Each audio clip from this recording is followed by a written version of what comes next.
Hey guys, CryptoDad here again. Thanks for joining me on the Saturday night live stream, live from Michigan, where you can throw out questions and I'll do my best to get them answered. We'll talk about Bitcoin, we'll talk about the news, we'll talk about altcoins. Gonna move some crypto around for you guys and demonstrate some wallets, but I really wanted to go into the news that was communicated by Ledger about their Stax wallet. I got an email the other day. It looks like they posted a video of the update several days ago. I don't know, about 3 or 4 days ago. I hadn't heard anything about it until I got the email from them yesterday. So we'll talk about what they said in the email and the updates that they're giving and the reason for the delays, which is kind of interesting. They've been pretty silent most of the year. So we've got that to talk about. And then a couple of other demos that some people had brought up early on in the chat that I noticed. We'll talk about third-party wallets with using in conjunction with your Ledger device. So hopefully that'll be enough to fill up the time. I'm glad everybody is here. I'm here again with the rig. Let's see, it's not really in shot very much, is it? I'm going to do this and the whole camera's going to fall over, right? There we go. There's the rig over there humming along quietly. And my wall, I've got the camera tilted now. Let's see if we can straighten it out. There we go. How's that? That's a little better. That's not bad. Anyway, thanks everyone for being here tonight. Let's go over to the stream and see who is here, and thank everyone for joining me. This one. So Kenny was here early as usual. Thanks again for the news stories. I read your news stories during the week.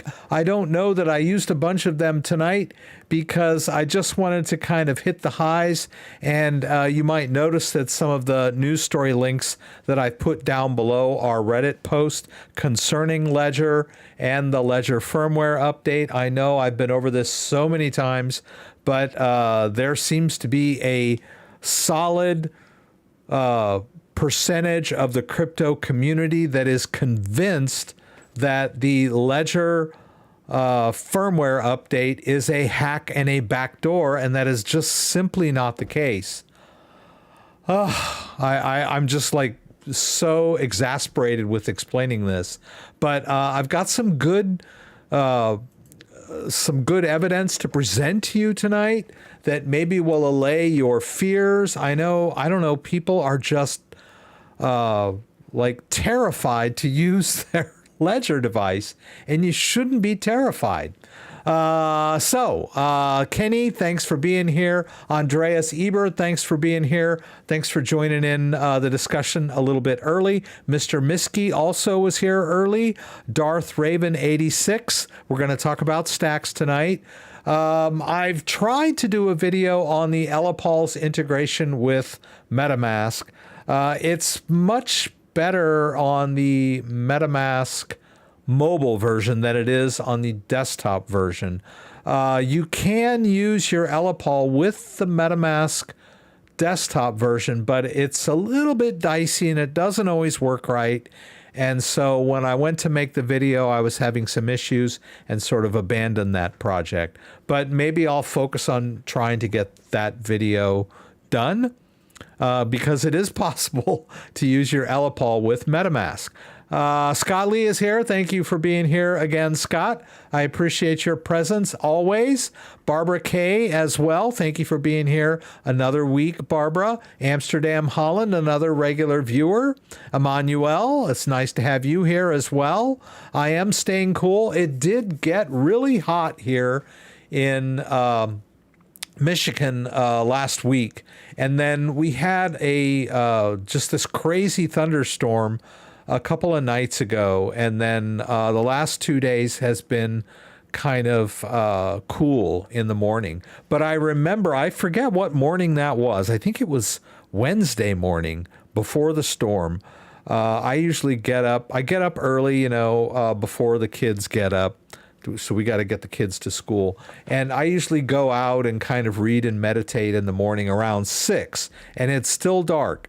And over the summer, it was always, I just walked out in my shorts and flip-flops. But there were a few mornings where it was kind of cool, and I had to wear long pants and slippers instead of my flip-flops.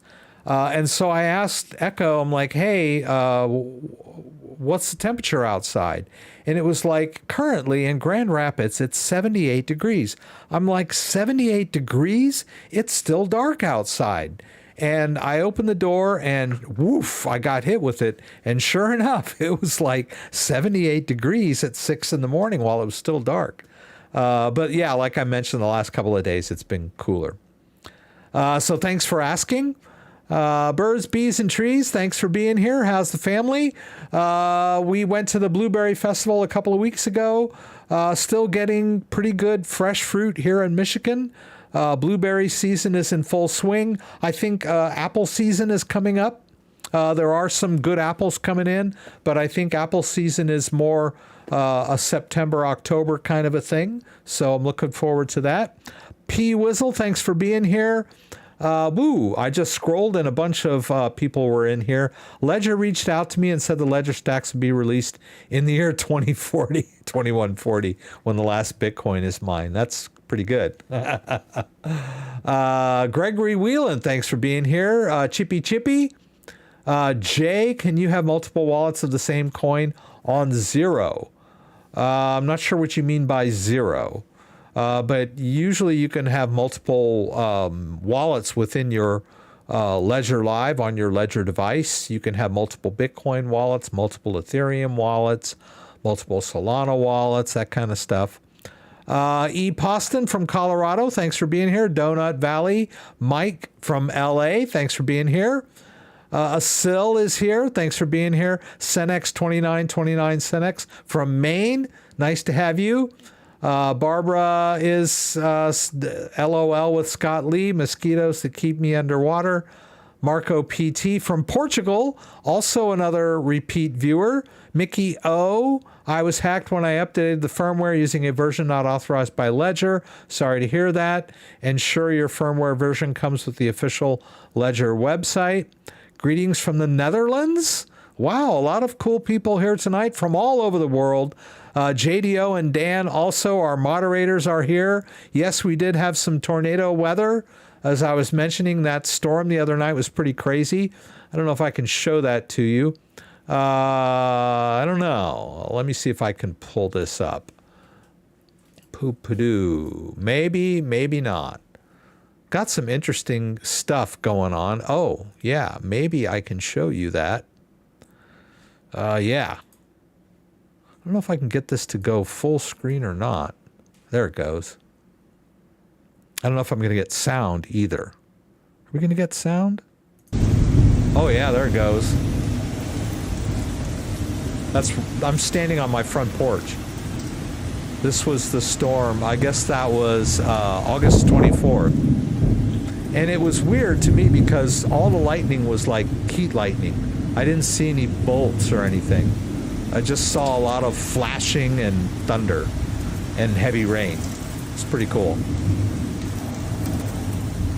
There's one more thunder crack here. You might want to check it out. Maybe this is kind of a long video. There it is. That was it. Wow, the sound was pretty good there. This is an interesting video that my neighbor took.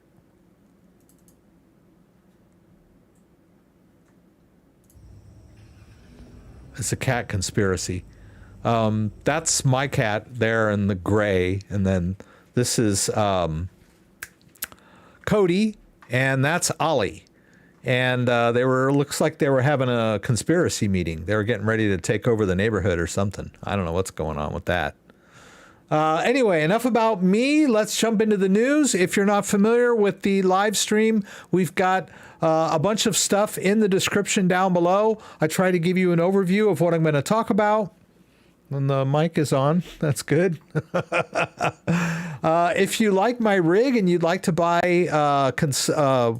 the components of my rig, or just kind of get a window into the kind of stuff that I buy and like in my rig, I've got an Amazon link here to the components of my current rig. I should add some more stuff to it.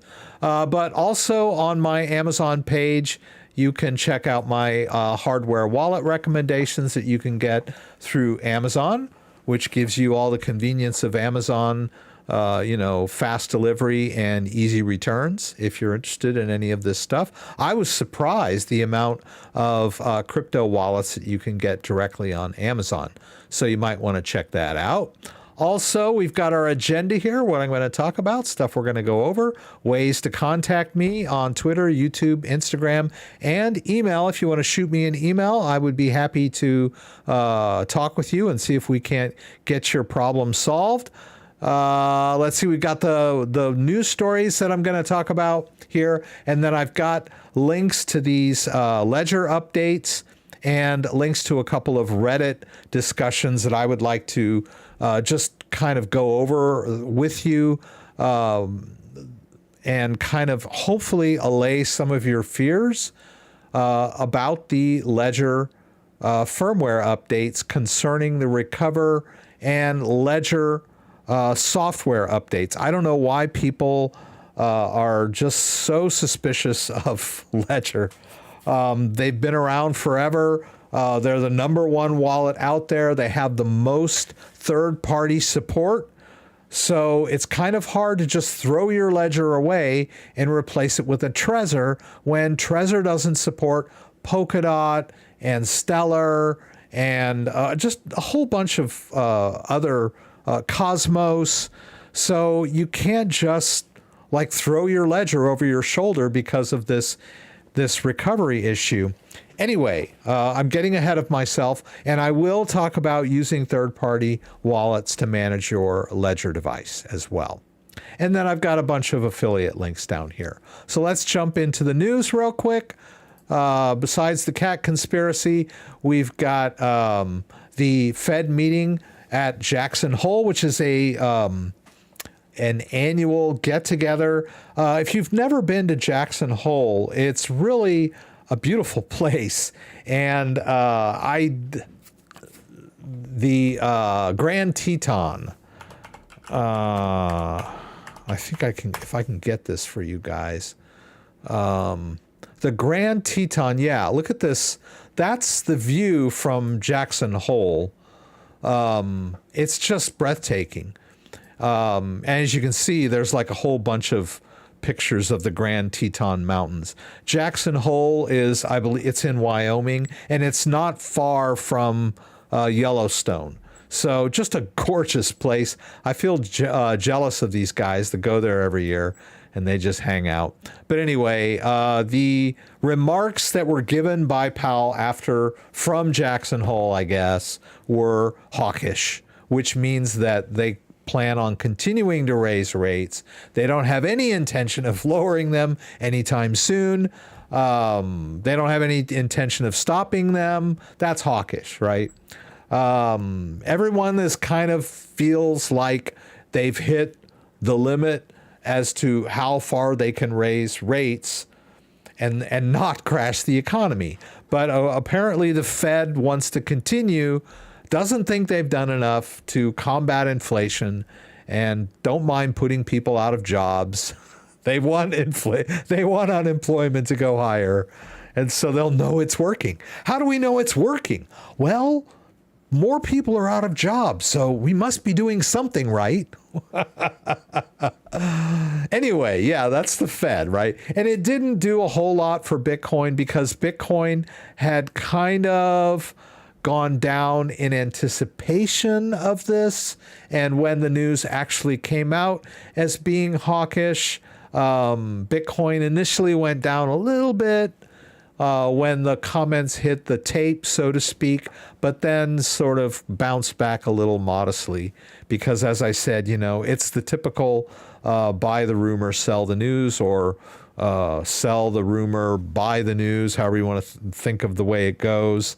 When the actual information hits, it's already too late. Most of the real traders have already traded on the news. So yeah, that was the big news this week, was the Jackson Hole. And so now we'll just wait until September to find out if they actually do raise rates. And what I think they'll do is not raise rates and then kind of dangle that anti-carrot again and say, well, we might have to raise rates in October or November or December, and just kind of keep people hanging on their words with no action. That's my prediction. We'll see what happens in September, right? Because of the constant raising of rates over the last year and a half or so, it's not been good for the crypto market or the broader markets. Thank you for that, Apostle John, Mikel Nakito, and you just subscribed. I appreciate that. And also there was some news sort of in the dead of night or the early morning, wee or hours of the morning or late night, I don't know when.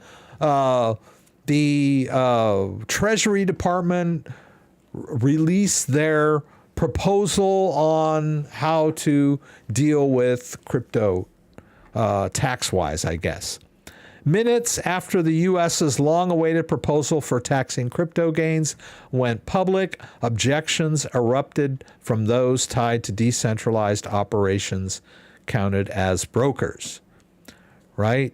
An immediate burst of criticism from the crypto industry shows the U.S. Treasury Department's new proposal on how to handle digital asset taxes will face a long road as it enters a months-long period of public comments and hearing.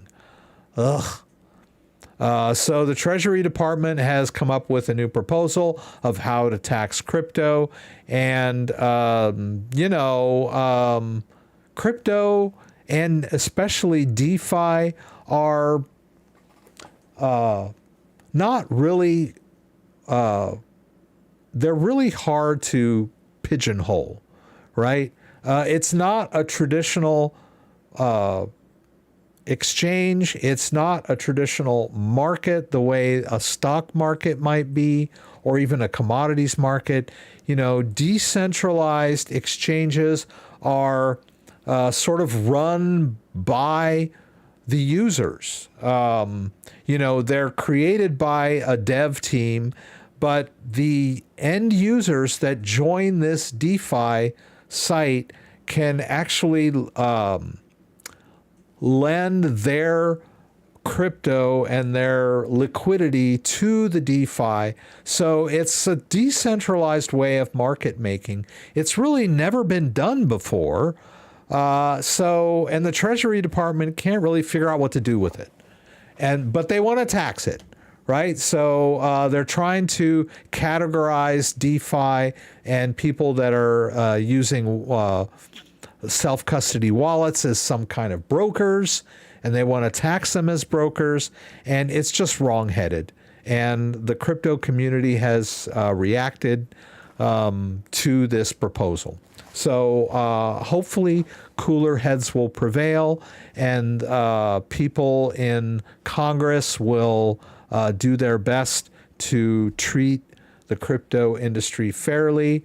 Bitcoin seems to be pretty much accepted, even by the big players, but the DeFi industry is still a little murky, and there aren't, I would imagine, of all the people that are in the Congress, all the people in the House of Representatives and the Senate, I would say maybe 10%, and I'm being generous here, actually know what the F is going on with crypto DeFi, right? If it's even that many. So most of the people in Congress really have no idea. They've heard of Bitcoin probably, but they really have no idea what DeFi and self-custody is all about, right? So it is an upward battle. So we'll see. But it cannot be ignored any longer, and of course the government wants to step in and help. And this little story I read is about Solana. Solana is now, they have an integrated service called Solana Pay, which will allow customers to use it within Shopify. So it's great adoption news. Solana Pay, the management tool, payment protocol built on the Solana blockchain, is now plugged into e-commerce giant Shopify, allowing users to pay USD coin, the company's announced Wednesday. With the integration, users will be able to connect Solana-centric crypto wallets like Phantom and settle payments on-chain with merchants using USDC. Well, I have a Phantom wallet, but I was doing some experimenting on and off, and I noticed today when I went to mess around with it that it was not initialized, right? So I would have had to initialize it and write down my seed phrase in order to get that Phantom wallet up and running. But maybe next week I can do a demo of that. You saw me do a demo last week of using PayPal, and we've got some crypto stored in my PayPal account. I think we did try to withdraw some of their stable coin and it didn't work. Maybe I could try again tonight. I don't know. But that's it for the crypto news. Let me get caught up on the chat real quick, and then I'll give you the big news on the Ledger Stax, right? So want to once again thank everyone for being here tonight. Let's see. I'm sorry to hear that Mikio was hacked by downloading faux firmware. That is a danger. You have to be really careful when you download crypto software, whether it's the Trezor suite or Ledger Live, or well, I guess you would have to download a faux Ledger Live if it tried to run a bad firmware update. So that's probably what you ended up downloading, was a faux version of Ledger Live, and that's very unfortunate. Let's see, here we go. Andreas from Germany. Quincy is having some terrific thunderstorms. Let's see. Hi, Rex. Thanks again for your advice about my withdrawal from Virgo CX to my Ledger pending. It took finally 9 hours. Okay, so yes, Claude had contacted me about a withdrawal that seemed to be taking a long time. That is a long time, 9 hours. Usually, you'll get you can monitor an outgoing transaction on an exchange, and most of the exchanges, when you click on the outgoing transaction, will give you the information about your withdrawal, including the wallet address. So you can double check and verify that it is in fact going to your wallet. But sometimes it takes quite a while for the withdrawal to actually hit your wallet. And, you know, that's the final confirmation, you know. It's one thing to look at the transaction and go, okay, that's the address of my wallet. It's another thing to see it actually hit the wallet. That's when you know. So his took a long time. And, yeah, it's nerve-wracking, I know. Never buy a wallet on Amazon. I wouldn't say that. There's a lot of people that think that wallets get hacked if they're bought on Amazon, or I wouldn't buy one on eBay, but it's quite easy. I would buy a used Ledger myself because I know how to use them. And you can easily reset a Ledger if someone is dumb enough to try and sell you one that's been set up, pre-set up with, or pre-initialized. That's really your only worry, because if it it comes from Ledger, they sell on Amazon directly. They have their own store on Amazon.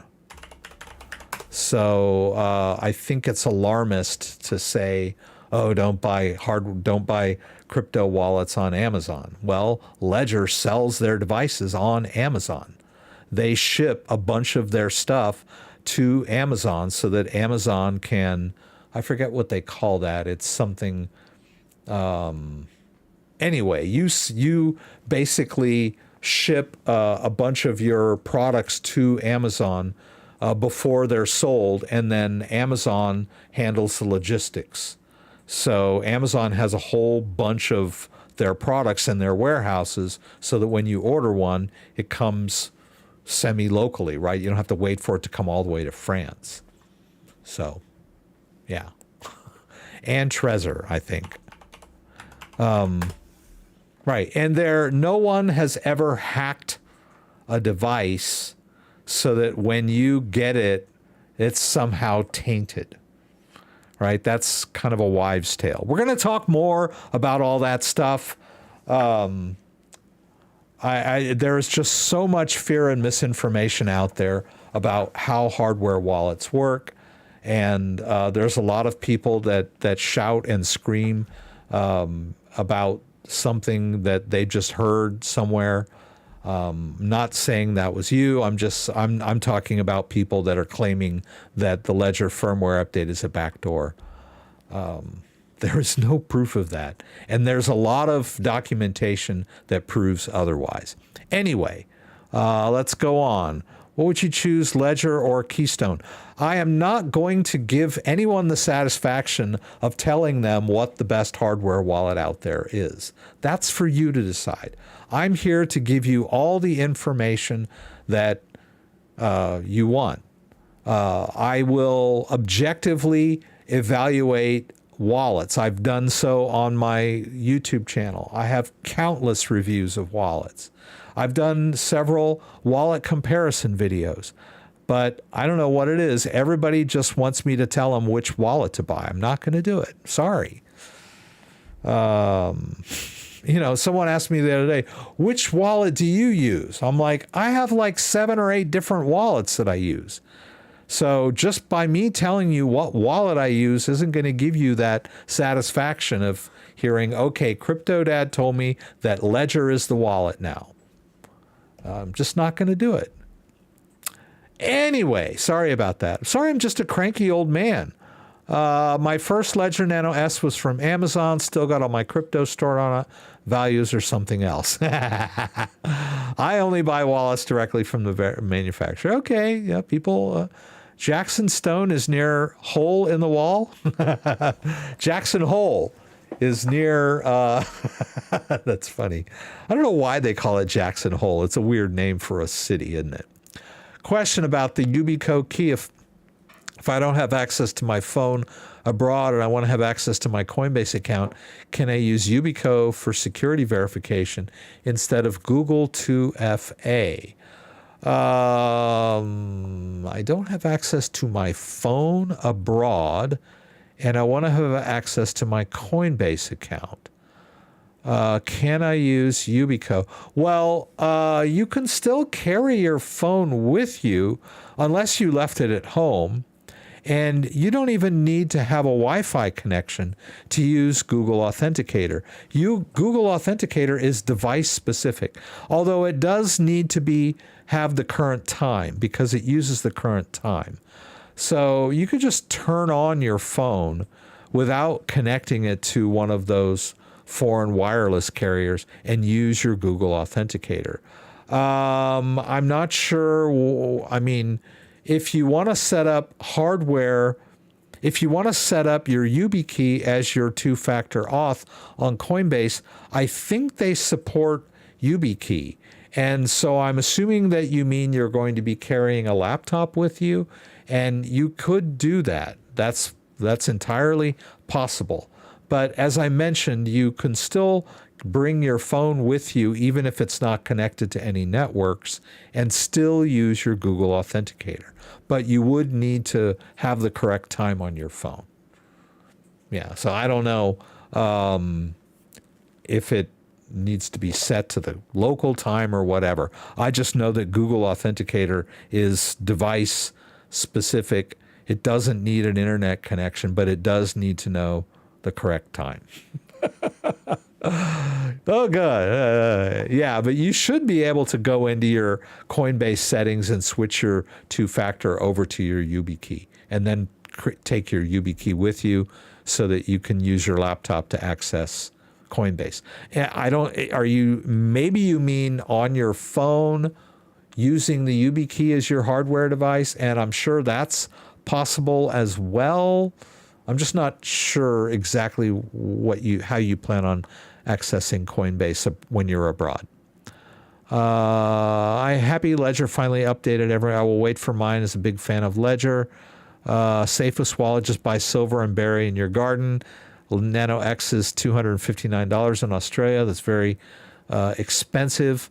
Scammers were sending fake ledgers to Ledger users whose data address was leaked in the data breach. I didn't hear about that. I don't know of such a thing. I've never heard a story about a fake ledger being sent to someone. It is possible to initialize a genuine ledger and send it to someone who doesn't understand how ledgers work and have a pre-done seed phrase and PIN already in there. I don't think anyone would fall for that anymore. And Ledger has a genuine check. When you initialize your ledger and connect it to Ledger Live, it will fail the genuine check if it's not a genuine device. So if you buy it from Amazon and it fails the genuine check, then send it back, right? That happens before you put any crypto on there. But if it passes the genuine check, which is a cryptographic handshake, then it's a genuine device. Now that's just Ledger. I don't know. Anyway. Besides crypto, do you have a regular job? I do bookkeeping and invoicing and payroll for a legal courier firm in Los Angeles. That was kind of my full-time job when I lived out there. And then I moved here to Michigan, but I still do the bookkeeping for that because I can do that remotely. And I still talk to the drivers and stuff, but I'm not doing the dispatching anymore. I used to do the dispatching even when we moved here to Michigan, but that got to be kind of a hassle because LA is 3 hours behind us, and their 5 o'clock is my 8 o'clock. So I was getting a lot of calls like around dinner time when I really didn't want to be interrupted. When I lived in LA, when the work day ended, the law firm stopped calling me. But with that 3 hour difference, it was kind of a hassle. So I passed off the dispatching part. And you guys, if like Scott remembers, and man, I used to do the live stream and the phone would ring during the live stream and I'd have to go talk to a customer during the live stream. So those days are over. I just do the bookkeeping now. Let's see. I use my YubiKey for 2FA on Coinbase and everything else. Yeah, you can do that. I have a YubiKey, which I use for Kraken, but I still use Google Authenticator for the majority of my 2FA. Never click on links for updates. Very good advice.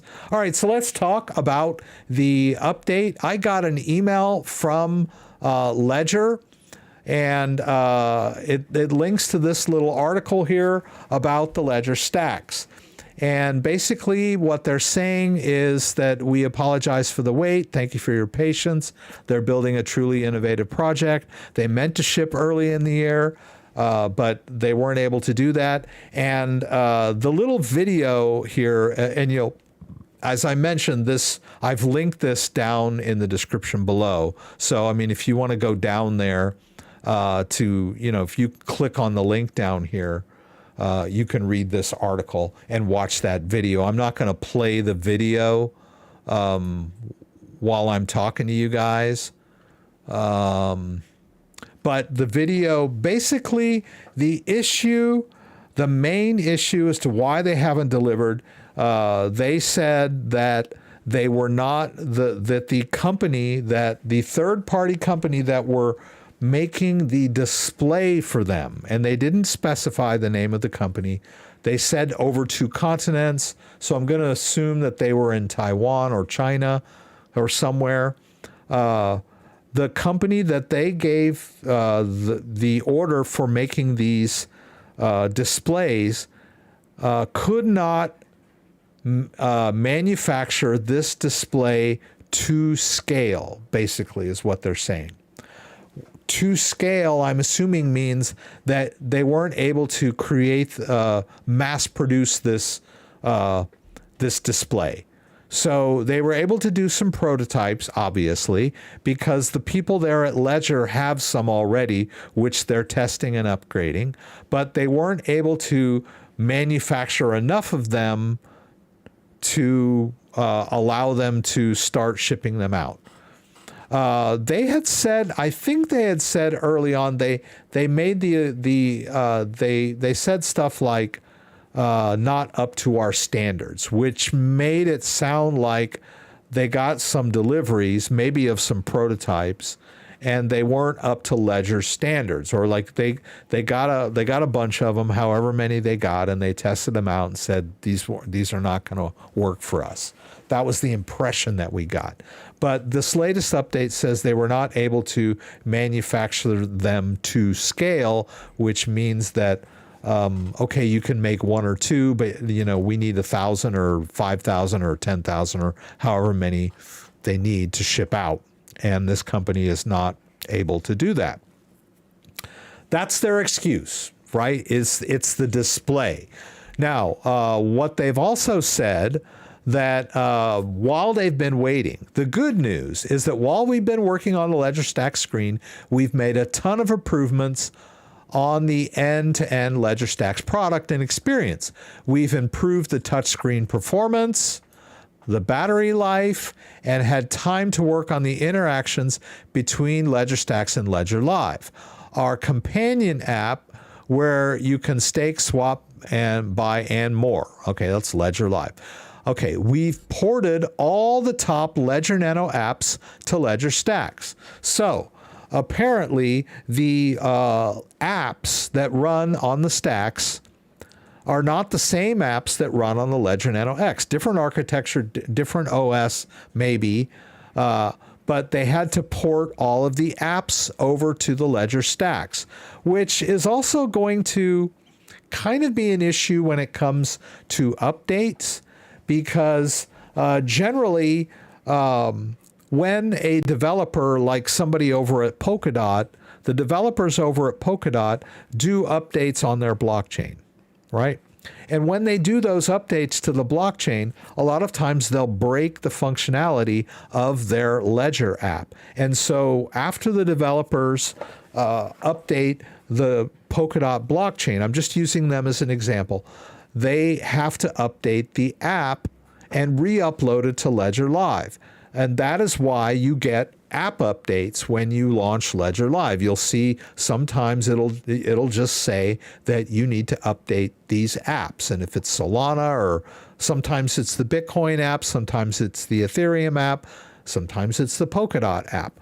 Well, if the apps for the Ledger Nano X and the Ledger Stax are different, then that means that when the developers update their Ledger apps, they'll have to update two different versions of the app, the Stax version and the Ledger Live version. It was my understanding that the apps were the same between the Ledger Nano X and the Ledger Nano S Plus and the Ledger Nano S. They were the same apps. I could be wrong about that, but that was my assumption, was that if you made an app for a Ledger device, it was the same app. It could run on the Ledger Nano S, the Ledger Nano S Plus, or the Ledger Nano X. That was my understanding. It was just that the Ledger Nano S did not have as much app space, so you kind of it fell short as far as being able to manage multiple cryptos. But it was my understanding that they were all the same. They all were interchangeable. I could be wrong about that. But from what he's saying here, it sounds like that the apps that run on the Ledger Stax are not the exact same. They can't just take the app for the Ledger Nano X and just put it on the Ledger Stax. So that's going to introduce some complication in the rollout of app updates, I would think. But anyway, so they're saying they've ported them all successfully. Very successful round of usability testing with one of the best testing companies in the industry. He's saying that most products when they debut are at version 1.0 are really version 0.9, and this delay with the screen has allowed us to deliver a product in Ledger Stax that is truly beyond version 1.0. Well, yeah, they've had almost a year. They better be doing something right. Thanks for sticking with us. Okay, so now here is the difference, and I thought I had switched these. I got two different emails, and let's see if it's going to take me here. Yeah, you'll notice here I got two different emails, and I was kind of wondering, why did I get two different emails? Well, the difference is because one email is for the people that bought their Ledger Stax with their Ledger Market NFT.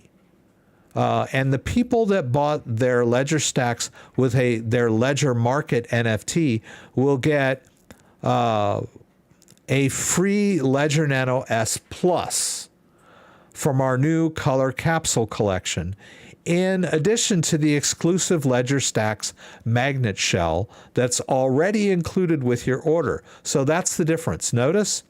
So if you just pre-ordered a Stax from Ledger directly, or you pre-ordered one through Best Buy, I think there were people that actually ordered them as a pre-order from Best Buy, maybe Amazon as well. Those orders are only getting the free case. But if you use the Ledger Market NFT to pre-order your Ledger Stax, you will get not only the case, but in addition to that, a free Ledger Nano S Plus, which is kind of cool. So that's pretty decent news. Thanks again for your patience. So once again, they claim the problem is the screen, and it's not them. It's their third-party manufacturer that cannot produce these screens to scale and live up to their standards, right? But they've been doing a lot of testing and improvement in-house on the prototype models that they have, claiming that it's going to be, a very well-tested device when it finally hits the market. All right. So someone asked me, do I own a Stax? I ordered one, but they never sent me one as a prototype. Yeah. Managing third-party suppliers seems to be a real issue for Ledger. See, commercial data was lost from third-party. The Ledger was supposed to oversee. Just saying, yeah. They had farmed out their customer database management to a third party that got hacked or compromised, and they leaked a bunch of their customer data. I think that was, I don't know, what was that, 2019, 2020? I can't remember exactly when that was. But it muddied the waters. Yes, and I agree that they do seem to have trouble managing third-party partners, right? That customer database leak muddied the waters quite a bit because a lot of people heard that and just said the Ledger device has been hacked, when in reality the device was never hacked. The customer database was leaked. The third-party company that was storing their customer database was, I guess, hacked or compromised or whatever. But that led to a lot of people claiming that the Ledger device has been hacked. A lot of people don't understand what the difference. So rumors, someone gets the wrong end. It's like one of those games where you all sit in a circle and tell secrets to each other around the circle, and by the time it gets back, the message is completely different because some people, only say what they thought they heard. So that happens a lot with Ledger stuff. So if you guys don't mind, I would like to go into this. We're not too far behind. Yeah, and Skyfall is bringing up the fact that they shouldn't have made the promise. I don't know what information they had. Perhaps they thought that everything was going to be hunky-dory and that they were going to get everything delivered. And so they started doing these pre-sales. it seems to be quite a screw up as far as thinking they were going to have something done. I don't know if it was what they would call wishful thinking, but apparently they did not realize how difficult making the screen was going to be in practice, I guess. Because when they announced the Stax, I mean, seemed to be that they were on the top of the world. They figured they had the greatest crypto wallet out there. And had they delivered in March of this year, they probably would have sold quite a few of these devices. This was before they announced Ledger Recover service, which really just kind of destroyed their reputation as a crypto-centric company. Because managing people's private keys for them is not really the spirit of a crypto wallet company. So anyway, yeah, kind of a screw up as far as their expectations, and taking their customers' money and then not delivering is one thing, but the dead silence that from between March and now, here it is, August. March is the 3rd month. August is the 8th month. So 5 months of ghosting their customers that prepaid for their seems to be more of a screw up than the actual, mismanagement of the third party delivery window, right? But anyway, I wanted to bring that up for you guys. They've finally given us an update. They're claiming it's the screen is the issue. They've done a lot of in-house improvement. We already knew we were getting these magnetic cases. The main thing is that now they've decided to throw in the Ledger Nano S Plus with people that use the market NFT to make their purchase. And I don't know, that can't be a huge amount of people that use the market NFT to make their purchase. I don't know what their numbers are. All right, so, but not to beat a dead horse, but let's talk a little bit about these Reddit discussions that I have linked down below. And here it is. How long can I keep doing nothing, right? My ledger is still hidden somewhere, and I haven't touched it since the big bad news came up a couple of months ago. He's talking about the announcement of the Ledger Recover service and the firmware update. Can I keep just ignoring every update and wait as if nothing happened? Are my keys safe? So here is a guy apparently cowering terrified that if he pulls out his device and connects it to Ledger Live, he's going to lose all of his crypto. This is the one, everyone keeps saying this. Is it safe? I mean, nothing is safe in this world, but that's the big question. Is it safe? Well, I don't know. I've been through this so many times. But this is not a viable strategy. You can't just keep your Ledger device in a drawer and hide from the world. First of all, how is he even managing his crypto? I guess if he's not planning on sending any crypto out, you can add more crypto to your Ledger Live wallets without connecting your device, right? So if you want to store more crypto in your Ledger wallet, then you don't need the device connected to do that. Although it is best practice to do the hardware check when you get your receiving addresses. You've seen me do this a lot. And the main problem with not keeping your Ledger device up to date with app updates and firmware updates is that sometimes functionality breaks. I've had people say that they tried to send crypto and it failed because they weren't running the latest firmware update. And that is because a Ledger device updates functionality, updates bug fixes, updates, security fixes, all of these things need to be run in order to keep your device functional. And because blockchains get updated, so the Solana blockchain gets updated, the Polkadot blockchain gets updated, the Bitcoin blockchain gets updated, the Ethereum blockchain gets updated. All of these updates have to be integrated in with your Ledger device. Otherwise, you're just dealing with a static device.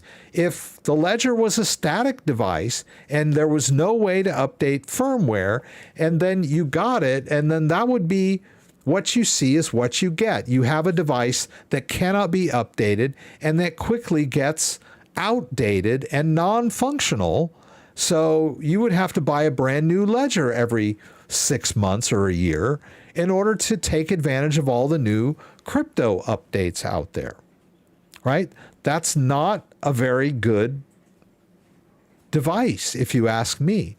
A Ledger device and Trezor devices have to be updated regularly because of functionality. So it is not a good strategy to just keep your device in a drawer because you're terrified of this firmware update.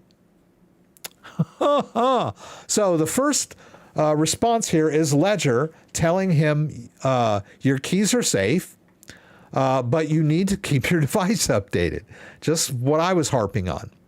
And then the Ledger Recover service is optional and needs to be manually enabled by you. Even if you update your device firmware, it will not automatically activate the recovery service. And that's what everyone seems to think.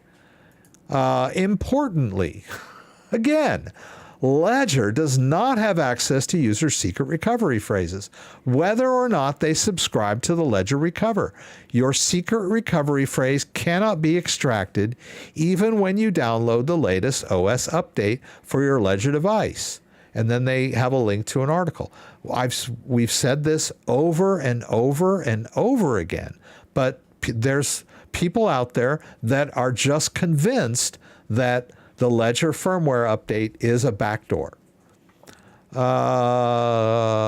Let's see. And I love all these. Good Lord, bring bad news optional. It's basically for newbies to have your seed phrase split up and sent to 3 different companies in case you lose them. Yes, perfectly safe. You can always use MetaMask to use your Ledger, so don't worry. Well, that's another fallacy. Someone asked me tonight to do some third-party, show some third-party management of a Ledger device. And I get the sneaky feeling that the reason he's asking that is because he's trying to avoid using Ledger Live. I may be wrong about that, but there's a lot of people out there that are saying it's okay. You don't have to use Ledger Live. Ledger Live is a backdoor. Don't use Ledger Live. Just use MetaMask or Solflare or Kepler or whatever to manage all the stuff on your Ledger device, and don't use Ledger Live because it's a backdoor. Well, that's not true. Well, first of all, it's not a backdoor. And secondly, you need to use Ledger Live to update your firmware.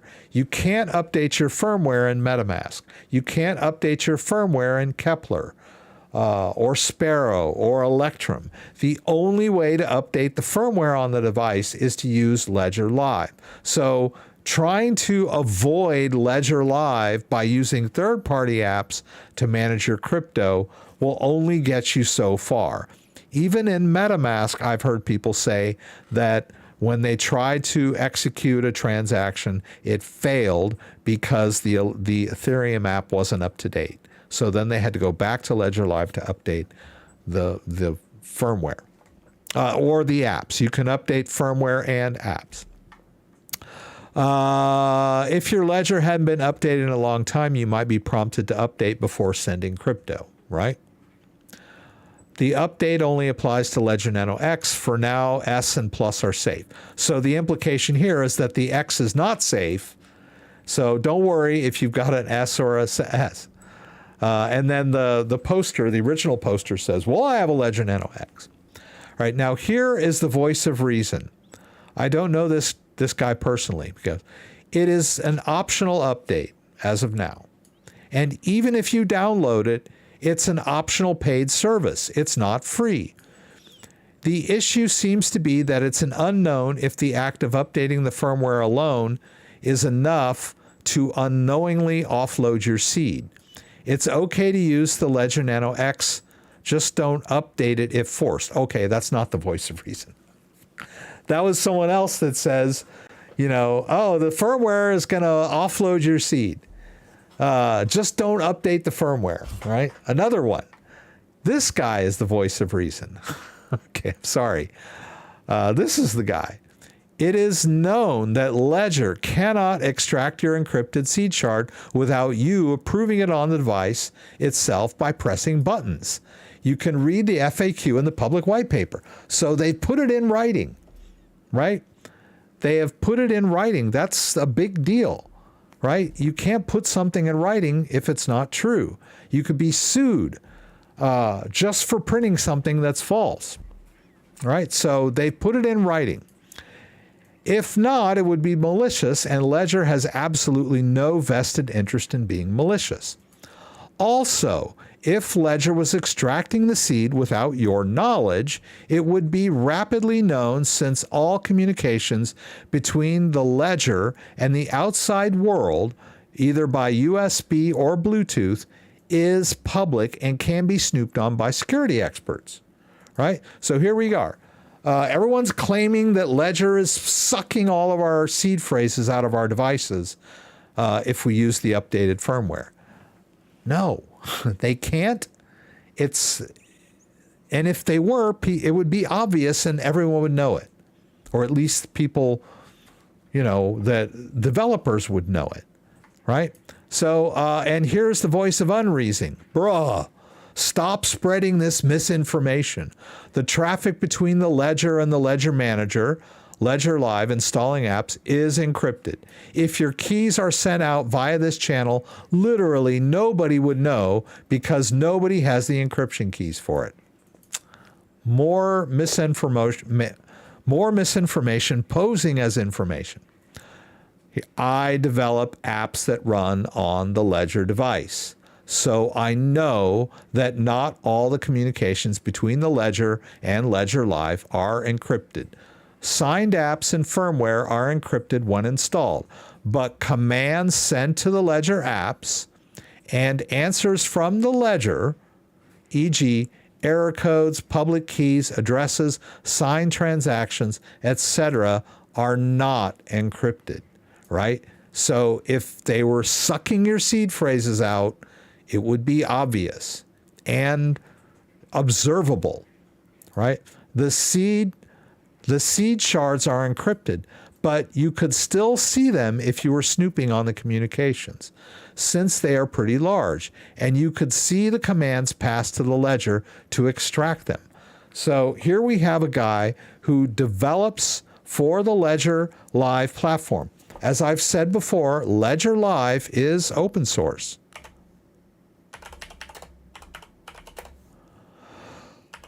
I don't know why my caps are on. It is open source software. Anyone can download it, run it, and develop on it.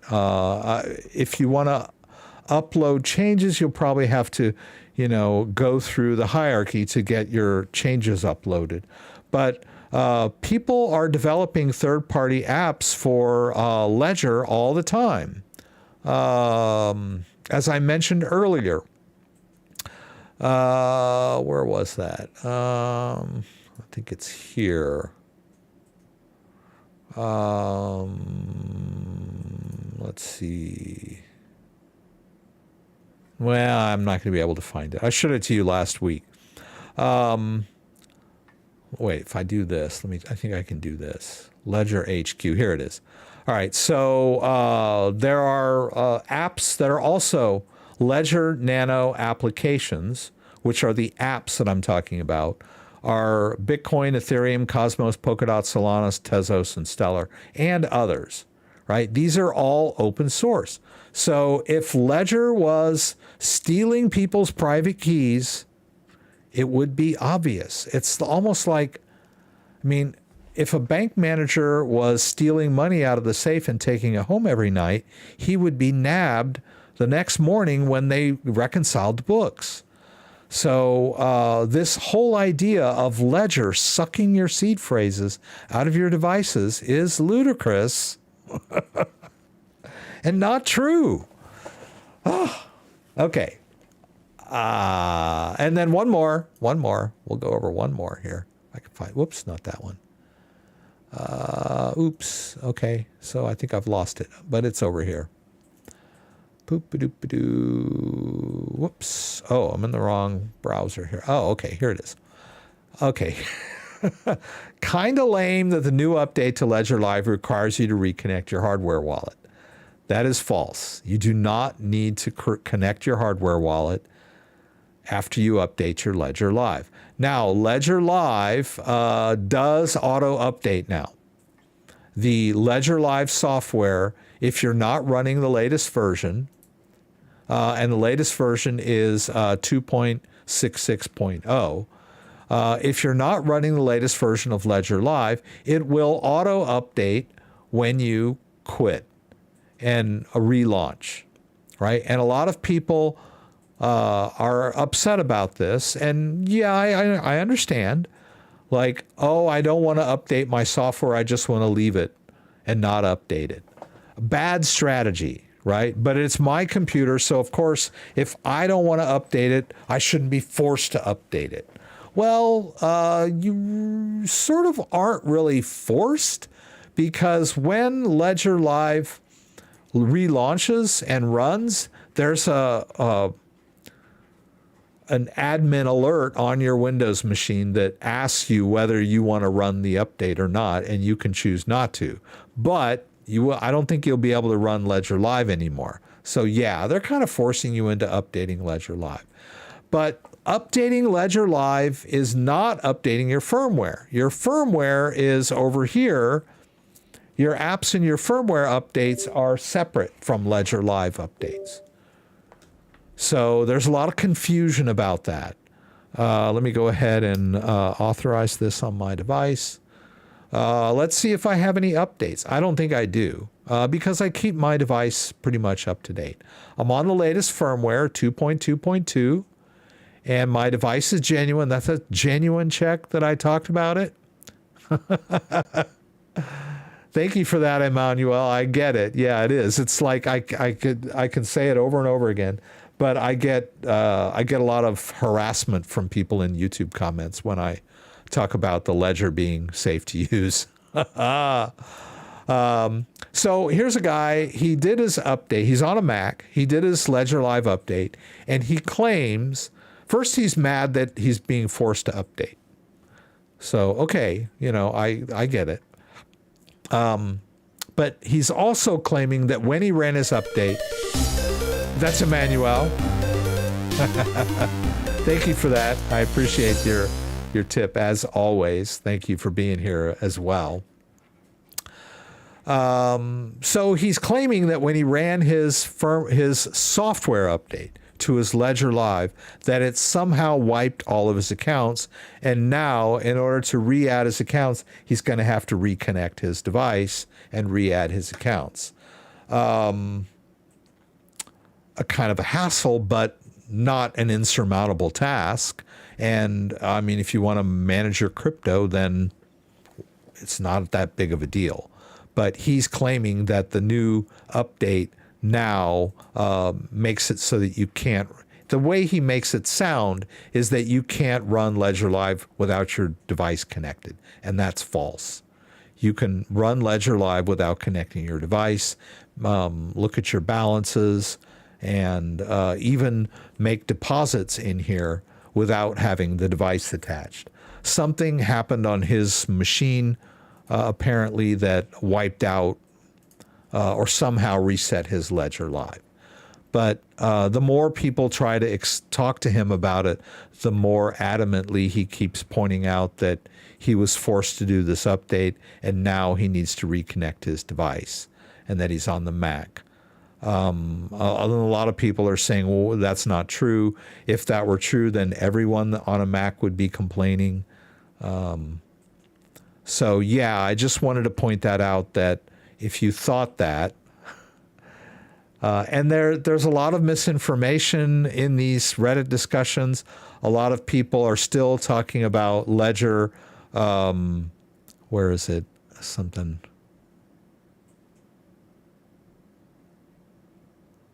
It never happened before, but and he keeps conflating the fact that he did his manual updates before with the fact that somehow he got his accounts wiped out, when they're really not related. But he's claiming that whenever he did the manual updates, everything was fine, and now that they've done this forced update, it's wiped his accounts. And then Ledger customer support came in, or success came in, and explained to him how to find his app JSON file, which is how the Mac keeps track of all of your accounts. On a Windows machine, it's in the app data folder. If you go to your C drive, into your user folder, into your name, and then you go into your app data folder, and then into roaming, there is a Ledger Live folder that has all of your information. And I guess that's it right there, the app JSON. And that file keeps track of all of your accounts, right? So like, for example, if I were to, let's quit Ledger Live here. If I were to change the name of this folder to Ledger Live back, or just call it Rex, and then relaunch Ledger Live, I think this is what he's talking about.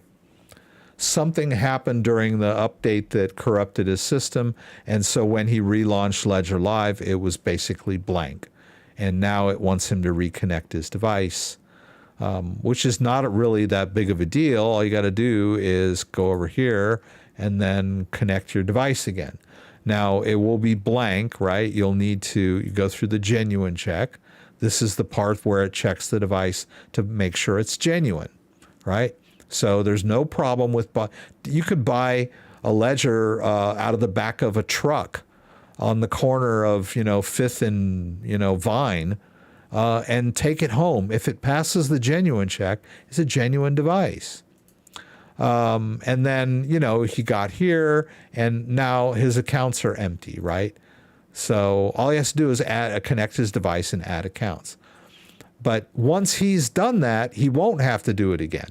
He makes it sound like every time you launch Ledger Live, you have to reconnect your device, and that's simply not the case.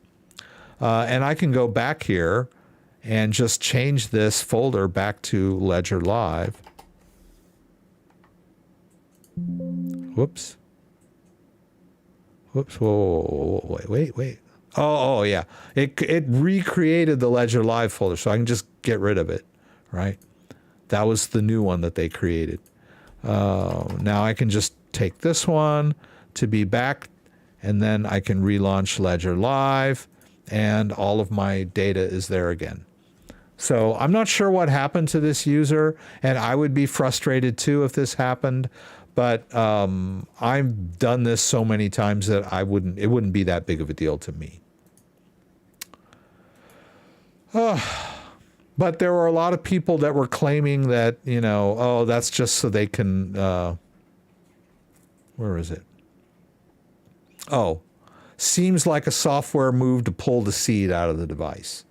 And here's the rolling of the eyes and the "you need help," right? There's still people out there that claim that Ledger is sucking our private keys off our devices. Not true. And even if it were, it would be obvious and people would know. Just like the bank manager stealing money out of the safe. He would be nailed the next morning. He'd lose his job, right? Anyway. So I was going to do some other demos. I think I was going to show you how to manage third-party wallets with a Ledger device. Yes, Jamie, the Ledger device, the Ledger phone app does update automatically. I didn't realize that it did, but when Ledger announced the new feature of the forced update of the Ledger Live desktop, they mentioned in that little announcement that the Ledger Live mobile had always been that way, or had been doing that for quite some time. So I have auto update on my iPhone so that my apps auto update. And so I just assumed that whenever Ledger pushed out, an app update, that my phone would auto update to it. I thought that was just, how phones, the iOS worked, right? So, I don't think any iOS app is going to say, do you want to stay with a previous version? I don't know. It just seems weird. My iOS apps have always been auto updated. I don't know if Android users have that ability to refuse updates or whatever. I don't know why you would want to do it. The phones need to stay up to date. Apps need to stay up to date. Computers need to stay up to date. Hardware wallets like Ledger and Trezor need to stay up to date so that they'll have the latest functionality, the latest bug fixes, and the latest security updates. I think you killed a dead horse, Rex. Yes, I think I did. I'm beating it. Yes, his Mac. It's his Mac that he has not updated. Possibly, right? It may be that, from the beginning of the conversation, he said something along the lines of, let's see here. He said,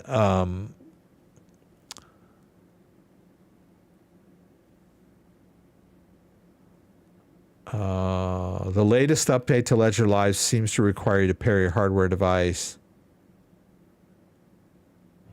Here it is. Many people, no doubt, keep their hardware wallets somewhere safe, and it's kind of a pain in the ass to access it. The latest update to Ledger Live seems to require you to pair your hardware device. Very poor design choice, Ledger. You should not require people to reconnect their hardware wallet after an update to Ledger Live. I kind of agree with that, I guess.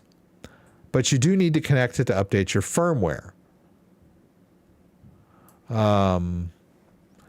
So, yeah, I mean, if you're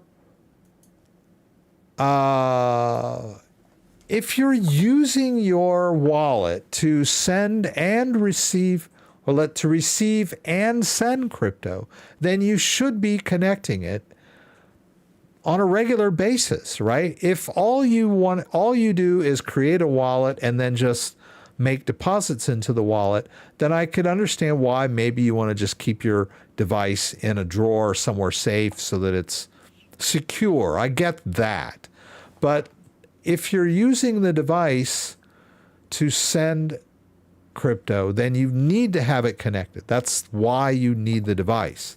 So if you're one of those people that's only storing crypto and never sending it back, never selling it, never taking profits, never transferring it between wallets or to other people or, whatever, then I can understand the idea that, okay, I want to keep it somewhere in a safe, far away, hard to get to, hard to access, because I don't ever send crypto out. But yeah, I mean, it's obvious that his strategy is to never have the device touch the computer because of some feeling that it's, by doing that, you're somehow putting yourself at risk by connecting your device. Anyway. All right, so let's catch up. I'm new to hardware wallets and I ordered a Keystone. Can you recommend any software wallets for Solana to bind and good for staking Solana? Let's go ahead and, since I talked about Solana earlier, I wanted to, let's see if I can get rid of this wallet. I don't know that I can do this or not. Well, I know what I can do. I can, Just get rid of the wallet. Okay. So I have this Ledger device, and I have Solana, and I would like to use my Solana wallet without using Ledger Live. I would now. Don't get me wrong. I'm not saying that I don't use third-party wallets, or that there are times where I would rather use third-party wallets. I've said many times that I think MetaMask is a much more powerful and flexible wallet than Ledger Live. Not a huge fan of Ledger Live. But this whole idea of avoiding using Ledger Live because you think it's some sort of risk, it's just not rational, right? So, Ledger Live is safe to use. It's the software that came with it. But, and I get, people used to be mad that they couldn't do everything in Ledger Live. People were always complaining, well, how come I have to use a third-party wallet for Cardano? Or how come I have to use a third-party wallet for Polkadot? I mean, why can't Ledger Live just do everything? You know, now it's the opposite. Now everybody's like trying not to use Ledger Live. Or, why can't I manage my device without Ledger Live? All right, so let's do Solflare.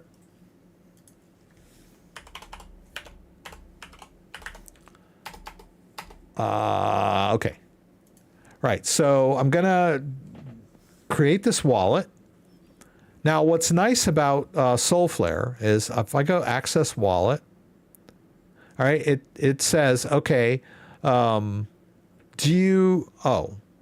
actually, this is their web interface. I would rather just I'll go ahead and put their extension in.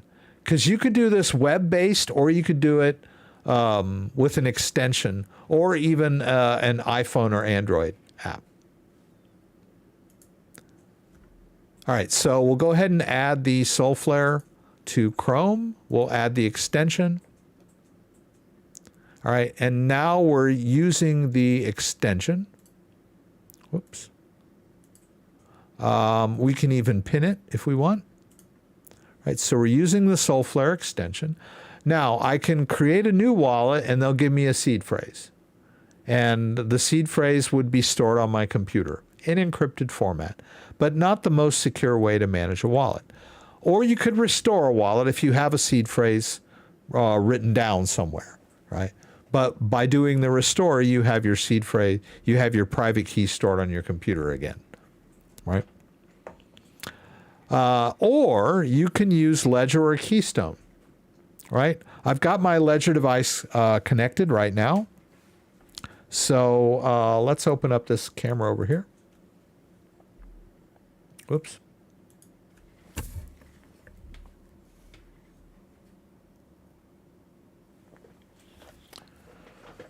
All right, so this is our device. Now, when we use third-party wallets, we want to make sure that we're in the correct app before we try to launch the wallet. Because Ledger Live will say, hey, you need to open the Bitcoin app, or hey, you need to open the Ethereum app.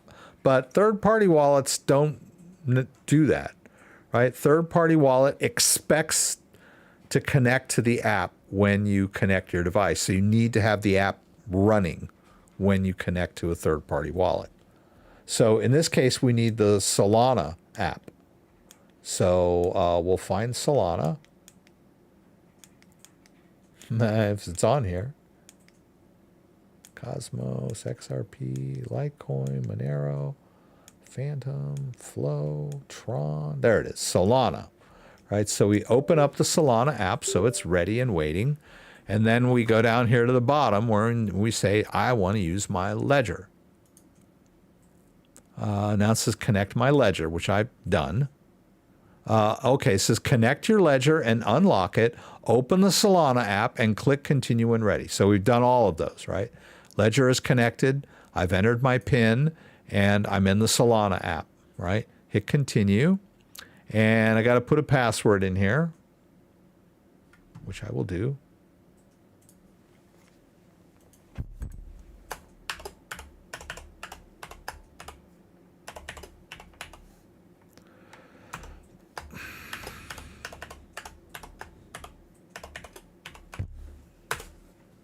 right, it's going to initialize. Whoops, where'd my mouse go?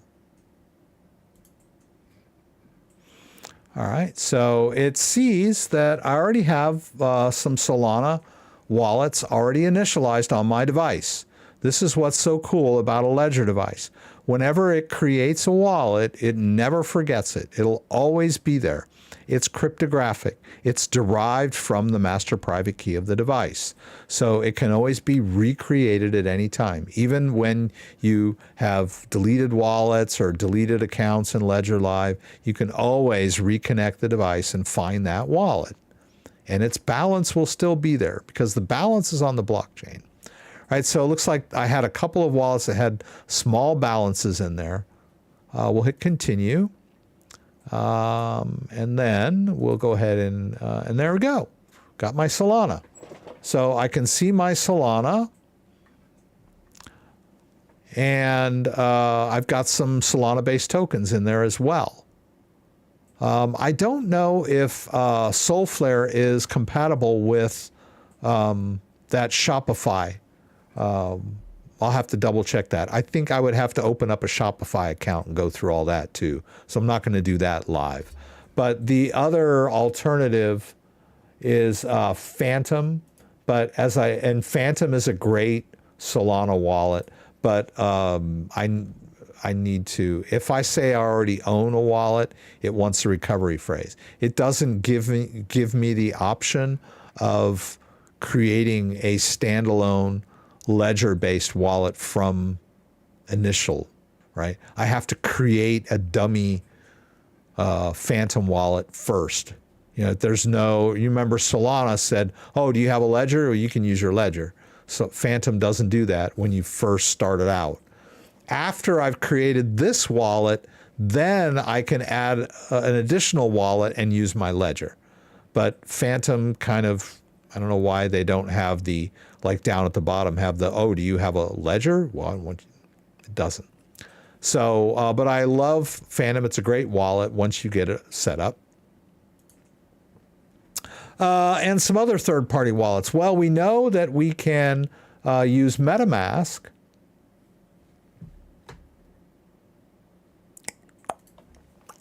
Let's go ahead and password in on that.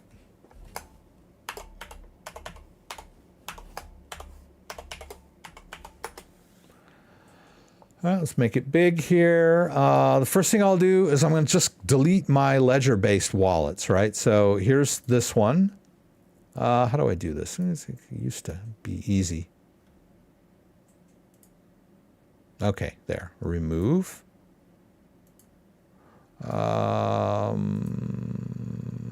And remove. All right. Okay, so I have a MetaMask wallet set up. I got a bunch of wallets already on here. All of these wallets are local to my machine. The private keys for these wallets are stored on my computer in a weird folder somewhere down in the depths of my Windows system, and they're encrypted, right? But still, they're on my computer, right? It's a hot wallet, right? Because the private keys are not separated. Now, I can connect my Ledger device if I want to and manage the Ledger-based wallet from within MetaMask, right? So I can do that by clicking hardware wallet down here. And now it says you're going to have to connect a hardware wallet, and they give me the option of Ledger. Now, in this case, I need to get out of Solana and go into the Ethereum app. Where'd it go? Come on, Ethereum, where are you? Okay, there it is.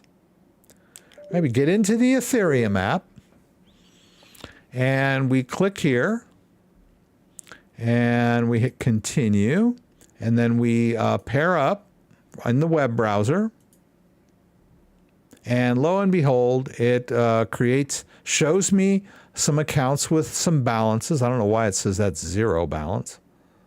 All right.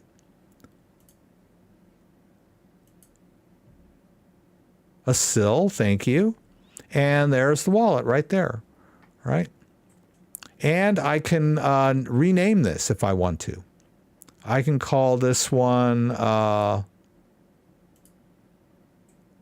Ledger H, which I had before. And then I can call the other one Ledger Main.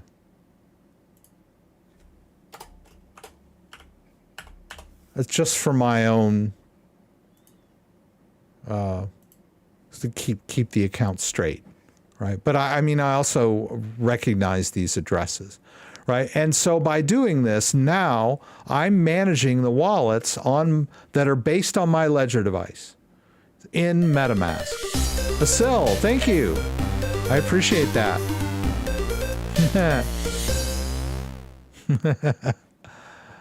MetaMask worked for me to set up Trust Wallet. Trust Wallet works well for me. I should be staking like JDO through, still waiting for Celsius bankruptcy case to end with the okay, yeah. So Birds, Bees, and Trees is waiting for the Celsius thing. Although the good news is I think that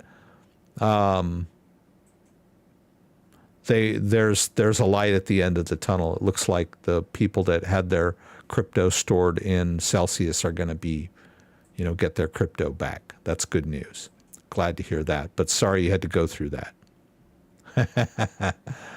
Okay, so, but I want to point out, and I think I've said this several times, that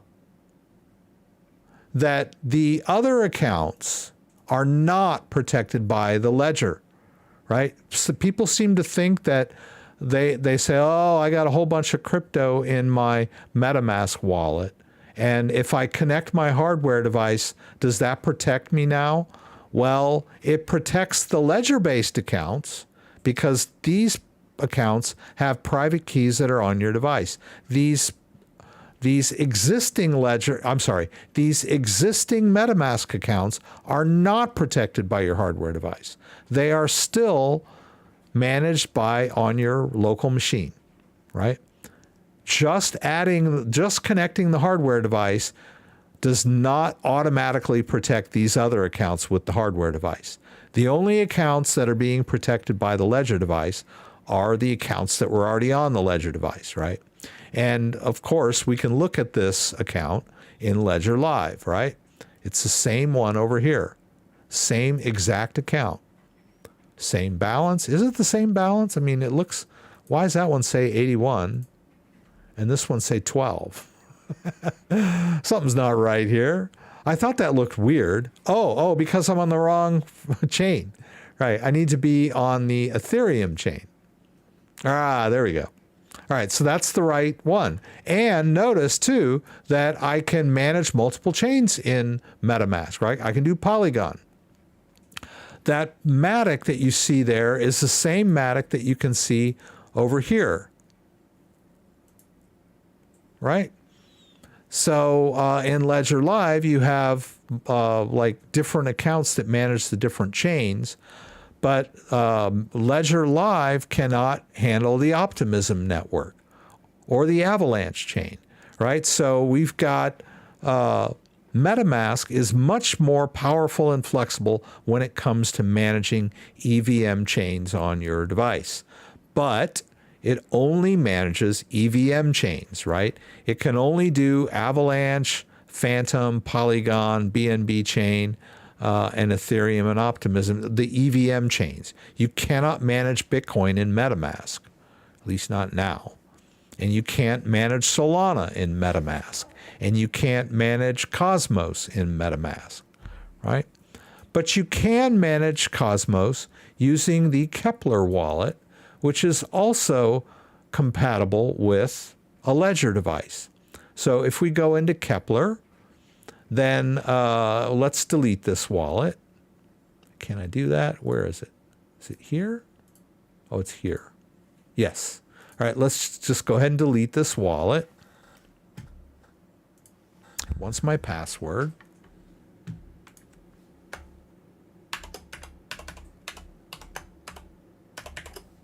Whoop, sorry.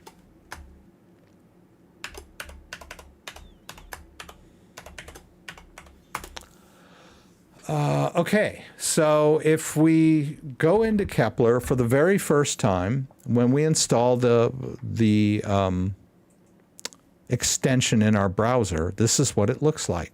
And they have the option. You can create a new wallet. It'll give you a seed phrase. You can import an existing seed phrase, or you can connect your hardware wallet. All right, so it'll say connect Ledger. You got to give it a name. And you want the Cosmos app open, right? So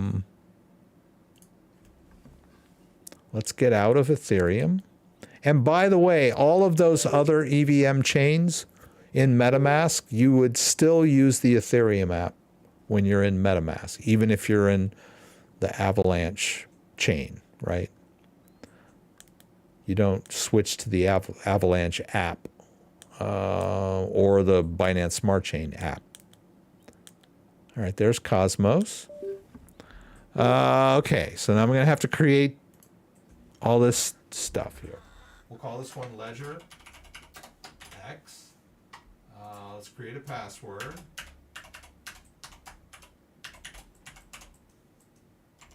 Confirm it. Alrighty, that's good. Cosmos app is ready to roll. We'll hit next. Connect and unlock your ledger, which I've done. Open the Cosmos app, which I've also done. All right. Off it goes. And there's all of these different networks. Pretty cool, huh? Even got that old Terra Luna wallet on there. These are kind of cool. It's like a bunch of them, right? So, but the ones that have balances are already pre-ticked off for me. So we'll just hit that. I don't think I need these, but I could do them just for the heck of it. Whatever. I don't want to go through all this. Doggone it. All right, whatever. Looks like I can't get backed out of. I don't see a back button here. But anyway, let's just do what it's asking me to. I committed myself. Whoops. All right. So we'll go ahead and do that. Okay. There, I'm done. Yay. All right, so now we can go to Kepler. And by the way, you can check Kepler wallet without having to keep you have to connect your device. Same with MetaMask, right? If you want to send crypto out, then you need to have it connected. All right, so there, we did that. Now I wanted to show you some Bitcoin wallets. Sparrow wallet, which I did for my cold card demo, is capable of managing Bitcoin wallets. And it's pretty good at it, right? So in this case, I want to get into the Bitcoin app.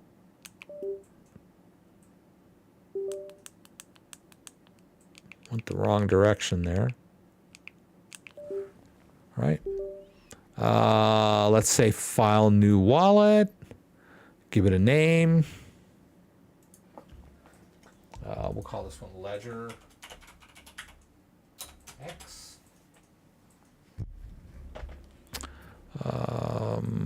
Just so you can see this. It's not just to let you know I'm in the Bitcoin app. We'll click Create Wallet. And here we go. I want to connect the hardware wallet. And then I'll scan. And it should find my Ledger device. Hopefully. There it is. Oh, I've got them both connected, actually. That's kind of neat. I could also do my Trezor. That's cool. So we'll just click import. But notice here that it sees all of these accounts that I've created over in Ledger Live. I have multiple Bitcoin accounts that I've created in Ledger Live, quite a few of them. Not even all the ones that were created. Some of them are been deleted, right? So this Sparrow sees them all, right? So I'll just use the latest one, even though it's empty. And boom, we're done. I'm not going to put a password on here because it's protected by the hardware device, which is protected by a PIN. And then, boom, it sees all my old transactions. Couldn't ask for more. And I can do send and receive. Pretty cool. Actually, why don't we go ahead and do a receive? Copy this one into our clipboard. Let's roll over to Coinbase and pull some Bitcoin off there, which I have. Let's see. I want to just do a withdrawal of Bitcoin. I'll stick with advanced and see if I can do it in advance. I think I can do it from portfolio. Go here to Bitcoin. Used to be able to do this. Withdraw. Okay. So I want to send some Bitcoin. I don't want to send it all. Let's just send $50 worth. And we'll paste in that address that we got from Sparrow Wallet. And we'll click continue. And I'm sure I'm going to need my two-factor. What happened? Oh, was that it? Okay, now, okay. I was like, geez, what was that? Coinbase, okay. All right, and off it goes. Well, the reason I wanted to do this was because you'll be able to see that it's going to show up in Sparrow and in Ledger Live. Okay, so off that goes. So we can sort of monitor Sparrow Wallet for an incoming transaction here, hopefully shortly. And then we'll see it over in Ledger Live as well, because they're the same wallet. We're just using third-party app. Now, you can also do this in Electrum Bitcoin wallet, but I've had problems with Electrum Bitcoin wallet not recognizing that I have multiple Bitcoin accounts or wallets already created on my device, right? It only sees like the first one, although maybe I'm just not using it right. I'm going to go ahead and cancel this because it looks like it came in, right? It's not fully confirmed, but it sees it.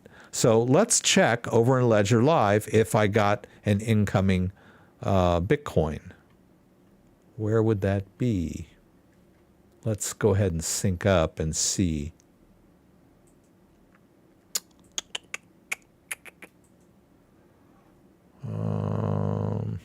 I think it's this one.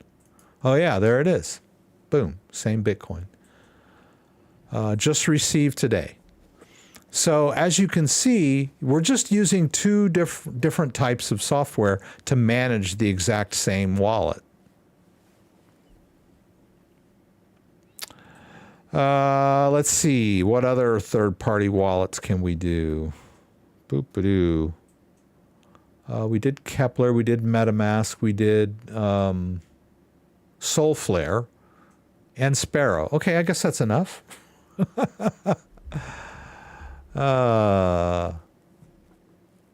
Okay. Scott, I don't think you missed much, just me babbling. I'm new to hardware wallets. I ordered a Keystone. Can you recommend any software wallets for Solana to bind? As you saw there, if you have a Keystone, when you set up your Solana wallet, your Solflare wallet, you can use your Keystone. I don't have my Keystone at the moment. What's this Keystone? I don't know. Let me try.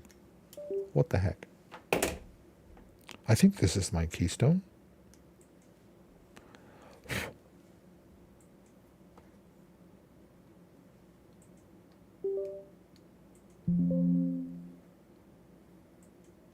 Come on, baby, what are you doing to me?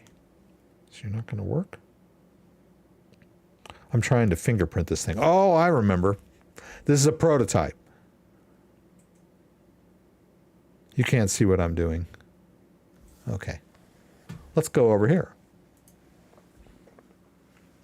So I've got this Keystone wallet here connected.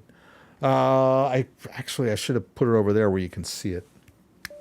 Okay. I was going to do some stuff with this Trezor, but I'll go ahead. Oh, it didn't turn off. That was cool. Oh yeah, that's right. This is it. I guess there's some juice in it. It's got 77. Okay. So let's just check it out. Okay, so we're looking at my phone here, but that's not a big deal. We can hide this.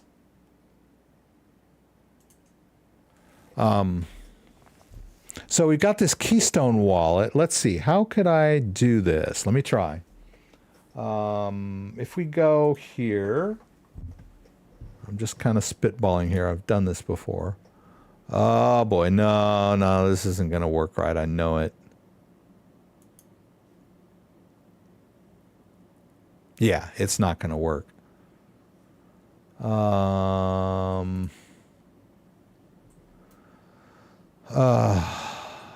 Yeah.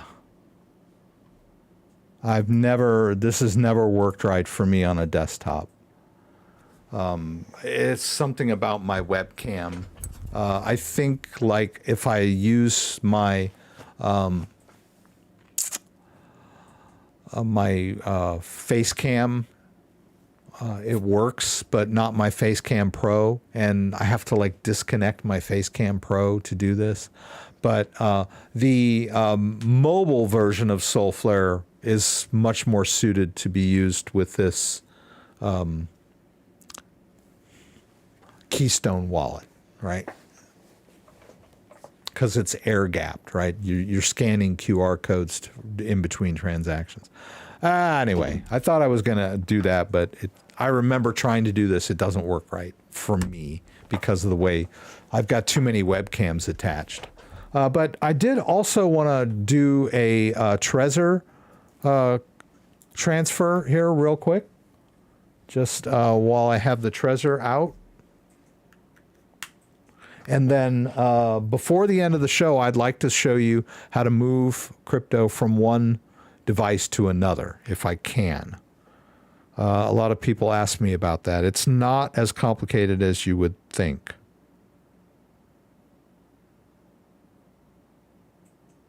I just need to get this.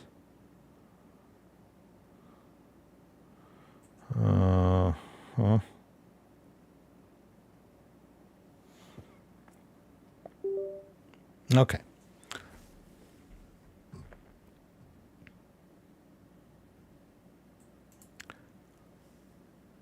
Okay, so we have the Trezor device connected, and now I need to launch the Trezor suite, which I've already done actually. And let's open the standard wallet. And what I'd like to do is move some of that Bitcoin from Coinbase into this wallet, right? So we can go in here to Bitcoin, and you can. Now, I always thought that the Trezor needed to be connected for this software suite to work right, but I think you can remember like by doing that, so that from now on I don't need the device connected in order to at least launch it and manage balances. But I believe when you do receives, you need the device attached. I could be wrong. Yeah, you can't see the full address until you do the hardware check. So that's kind of a security feature of the Trezor. You can't just send, unless you've saved your wallet address in a text file or something, or you memorized it or whatever, right? In order to show the full address, you have to verify it on the device. Oh, well, actually you can see it there. But just for giggles, you know, I'll show you what the device shows you the address as well, and you can double check it to make sure it's correct, and then just hit confirm, right? And then you'll notice over here that before it didn't say copy address, and now it does, right? I can just click there. But I mean, I could have done this too before. So, but it's kind of nice, right? So let's run over to Coinbase and grab the rest of that Bitcoin. This time we'll send all. Whoops. There's some already gone. Yeah, no, it should be less. We'll do another 50. Yeah. Okay. We'll paste in the address of our Trezor. We'll click continue. And I'm going to need my two-factor again. From my Google Authenticator. There it is, 051876. Whoops.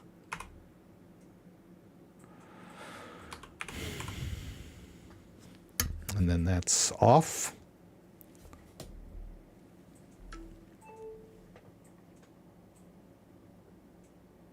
Okay, done. Okay.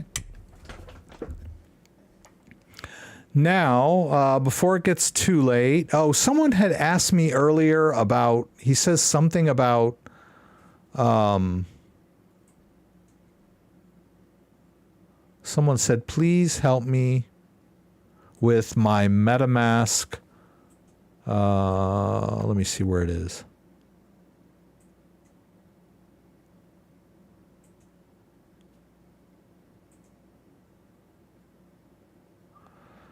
Sorry, guys. I saw it. Oh, here it is. Rex, can you please help with the Firefox Metamask issue?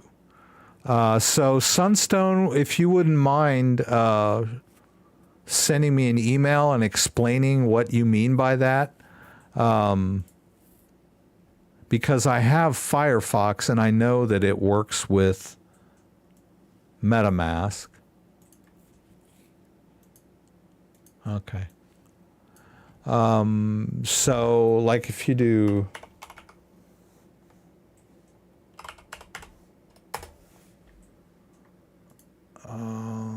download, install,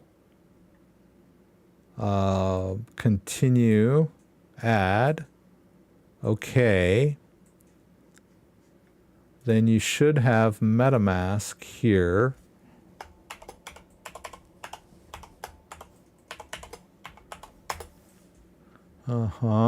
And then,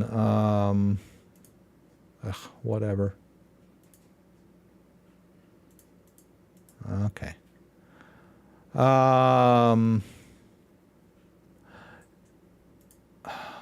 Okay, I'm in the, got it. Okay.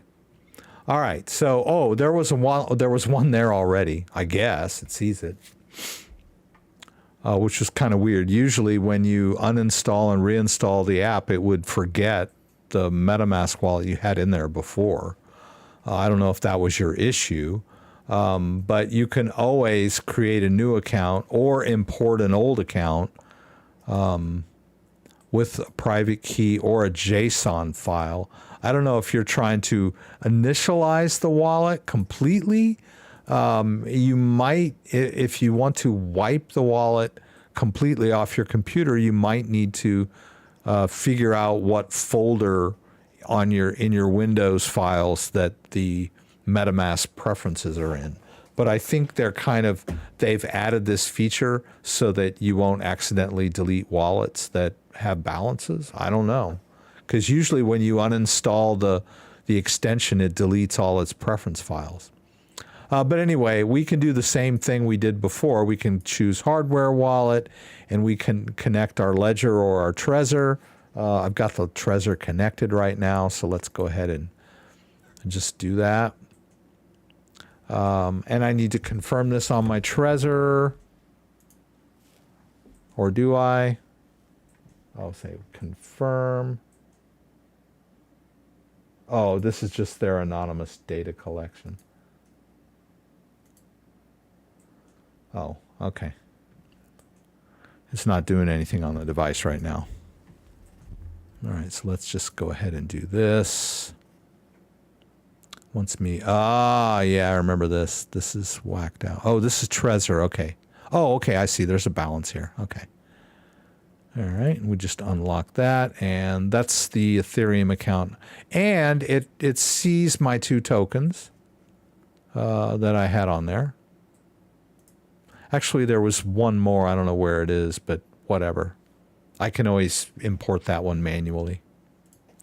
So I'm not sure when you said the MetaMask Firefox issue. I'm not sure what you meant by that.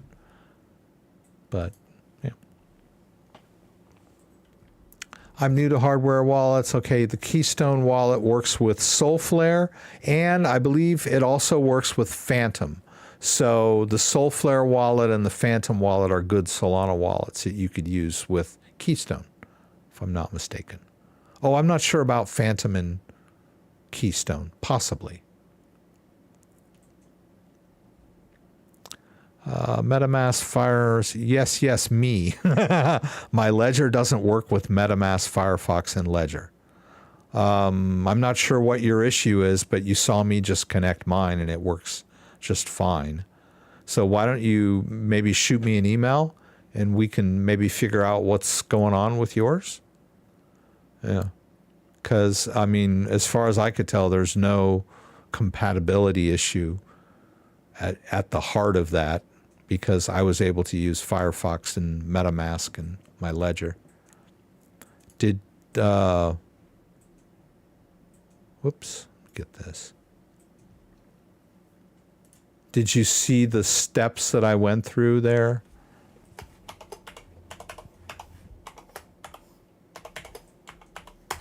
I'll tell you, though, the main issue that most people have. Oh, you wanted a Ledger. Okay. So the main issue, and I'll go ahead and connect.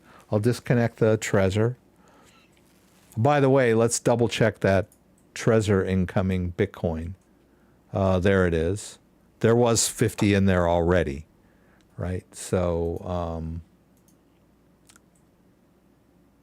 down here, right? There's the incoming Bitcoin that we transferred from Coinbase. I'm going to go ahead and connect my Ledger so we can connect that to the Firefox. The main issue people have with connecting their Ledger to MetaMask is that they forget to open up the Ethereum app before they try to connect their device. That's the biggest one. They just sit there and they get an error message. And I hope I'm entering this PIN right. All right. So I have my device open and connected, and I'm probably not going to have time to do that ledger to ledger transfer I promised you. But you're basically just sending crypto from point A to point B. Let me open this up. Okay. So we'll go into Firefox. We'll go to connect our hardware wallet. We'll choose Ledger. Now notice what I'm doing. My Ledger is open. It's connected and the PIN is entered. But if I hit continue, I get an error message. And why do I get an error message? Because I'm not in the Ethereum app. That's the number one issue people have. They go, oh, I keep getting this error message. And it's because you didn't enter the Ethereum app first, right? Go into the Ethereum app. I don't know if this is your issue, but this is a fairly common issue people get. We enter the Ethereum, we go again, and then we might have to start over.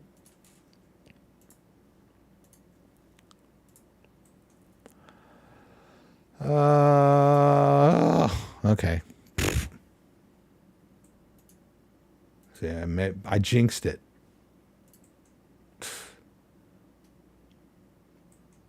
If you're on the latest version of Firefox, you might be experiencing an issue related to Firefox dropping U2F support. Learn how to fix this here.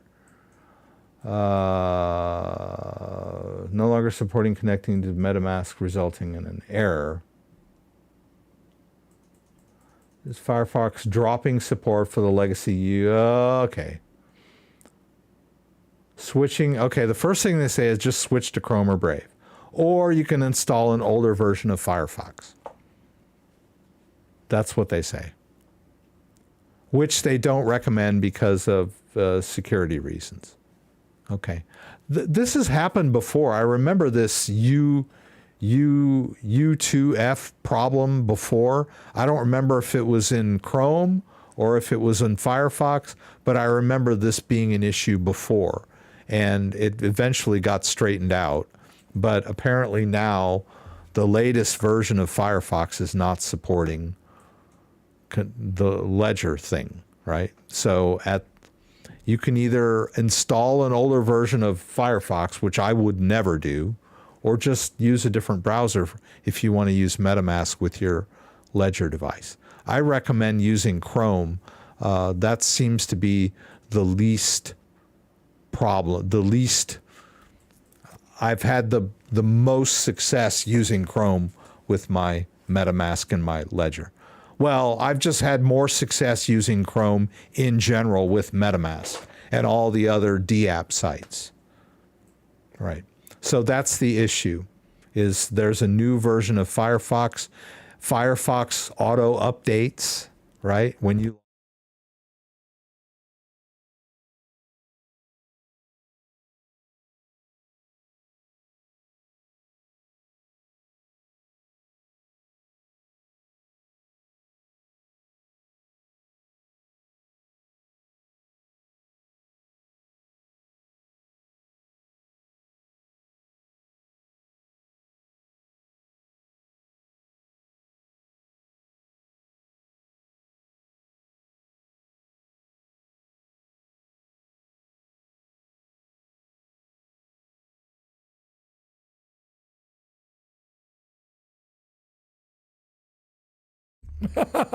how long was I out? Yeah. Yeah, it's the UI with the device for U2F, whatever that is. Some new protocol. I don't know why they would break that functionality with an update, but apparently they have. Yeah, I'm back. Sorry about that.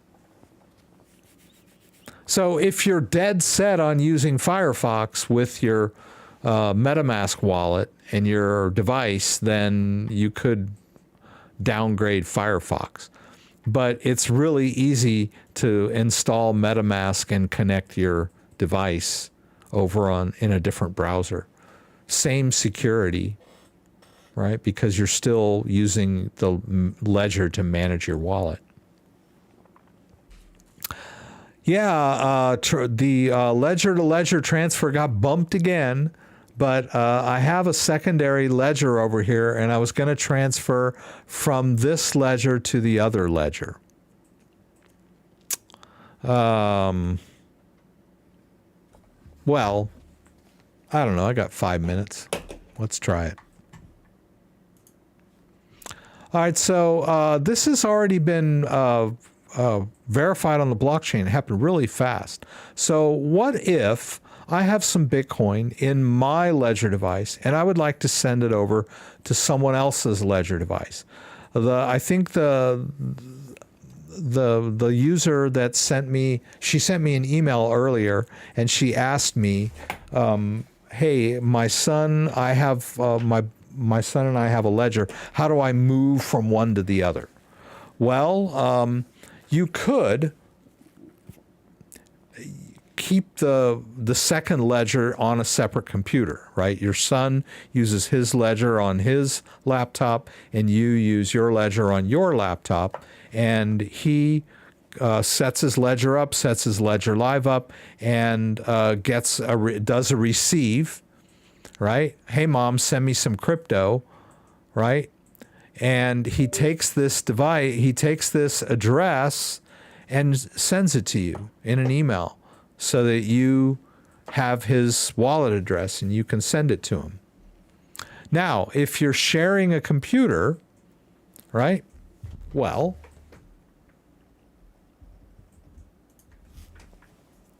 I've got this other Ledger here, right? So I'll take it out of the box. This is my son's Ledger. All right, this is the alternate ledger. All right, I'll disconnect this ledger and put it down. I'll connect my other ledger. All right, I'll enter the PIN.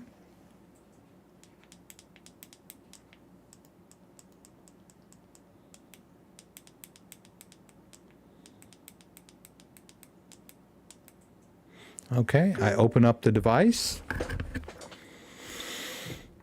Now what I need to do, I'm sorry, not that. What I need to do is, now that I have this device connected,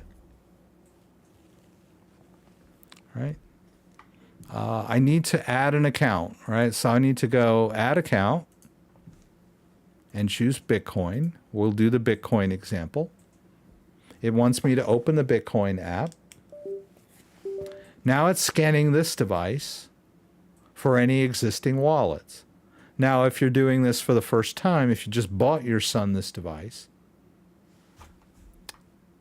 well,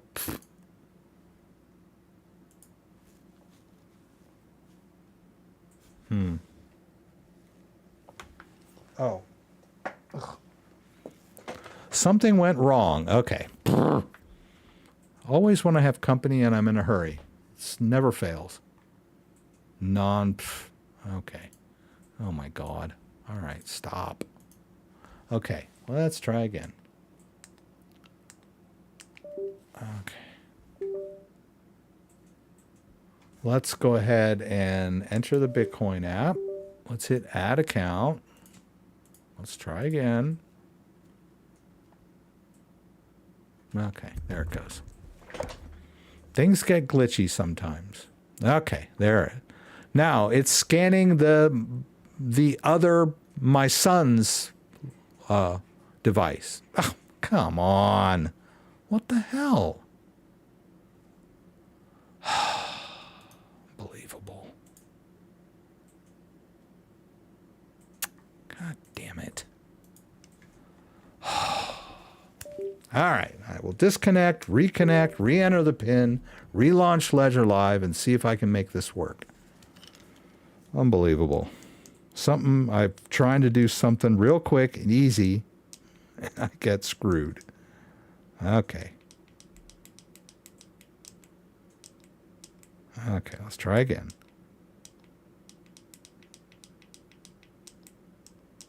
Okay. Okay. I hate when this happens because it makes people think that this is like not easy. And it is. It's so easy.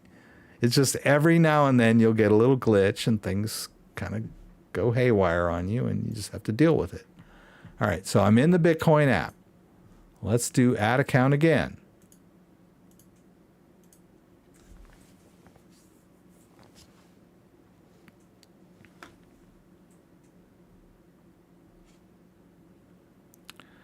All right, come on. There we go. Come on, baby. You can do it. Don't mess with me now. Ah, doggone it. I don't know what's going on. I just can't seem to get this to work.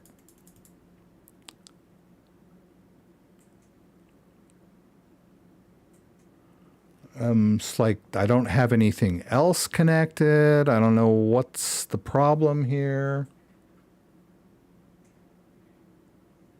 But it looks like it's going to fail. Ah. Ugh, I did it. Thank God. Jeez, what a hassle. All right. So, oops, here, he already has some Bitcoin. Okay. I need to change this. So I know, right? This is Alex's Bitcoin because it's his device. Now, all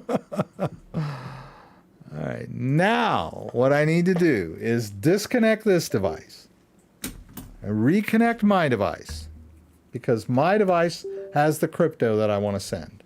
Re-enter my PIN.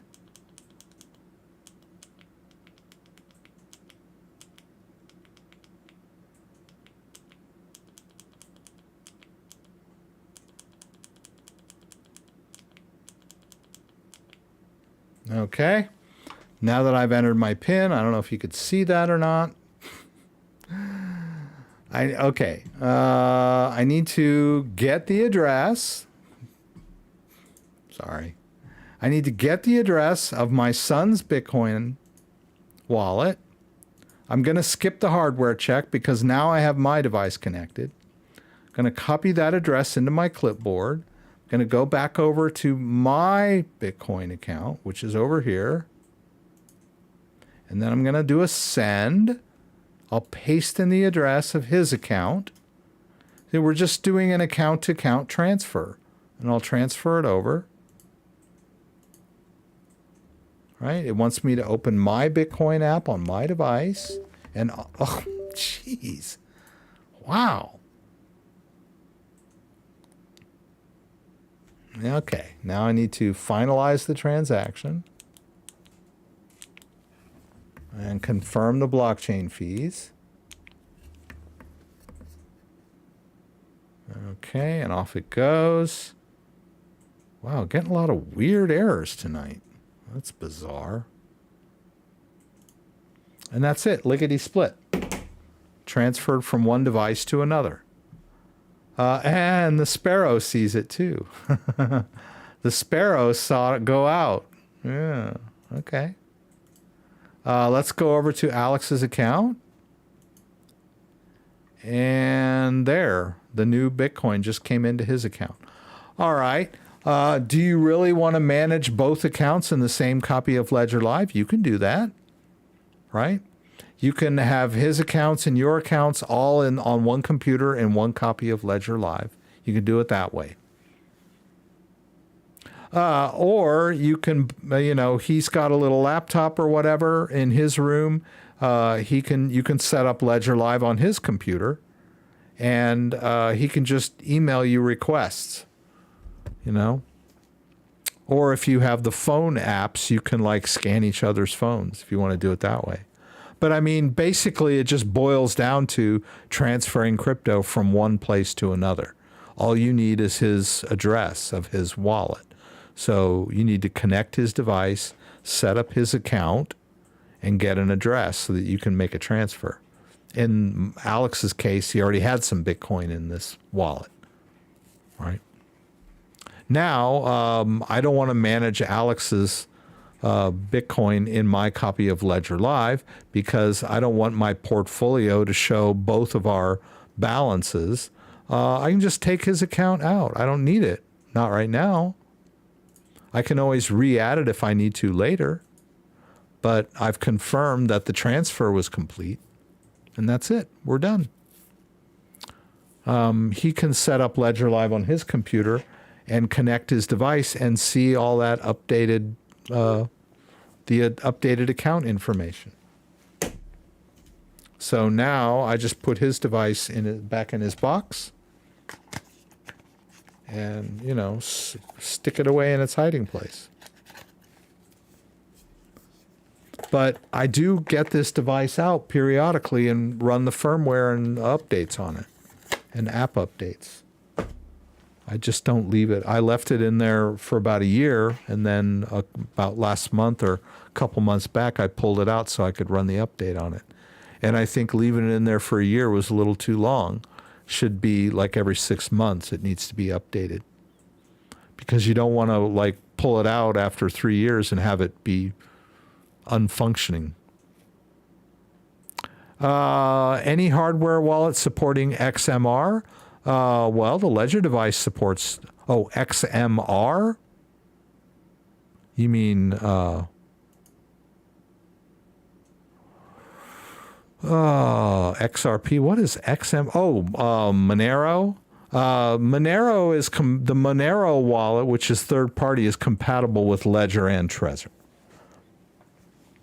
That would be the regular Monero wallet.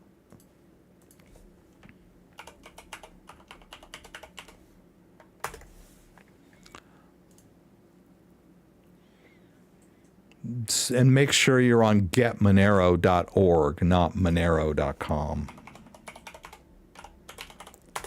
I don't know what this thing is, but it's not the official Monero wallet. It claims to be something. I don't know. It may not come up now. But yeah, this is the Monero website. You just download their wallet and connect your the Monero GUI wallet. It's compatible with Ledger and Trezor. And you just have to download it and install it on your computer. And then you can store your private keys on your hardware device.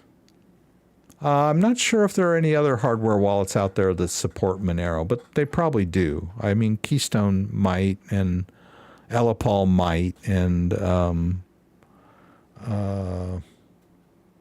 what's that? I can't remember that other one, but Engrave might also support Monero. I'm not sure.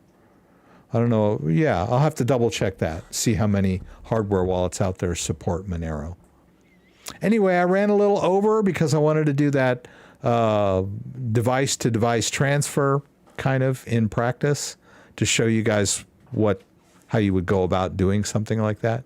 But it's easier to just keep everything. If you have two devices, it's better to have two computers. It keeps things straight. But you can easily manage more than one Ledger device in one copy of Ledger Live. So that's it, guys. Sorry about the mute there. I don't think it went too long, but it's always kind of embarrassing when I do that. But I will be back again next week, 6 p.m. Eastern Standard Time. Please join me again for the live stream from Michigan, where you can throw out questions, and I'll do my best to get them answered. Hope to see you there.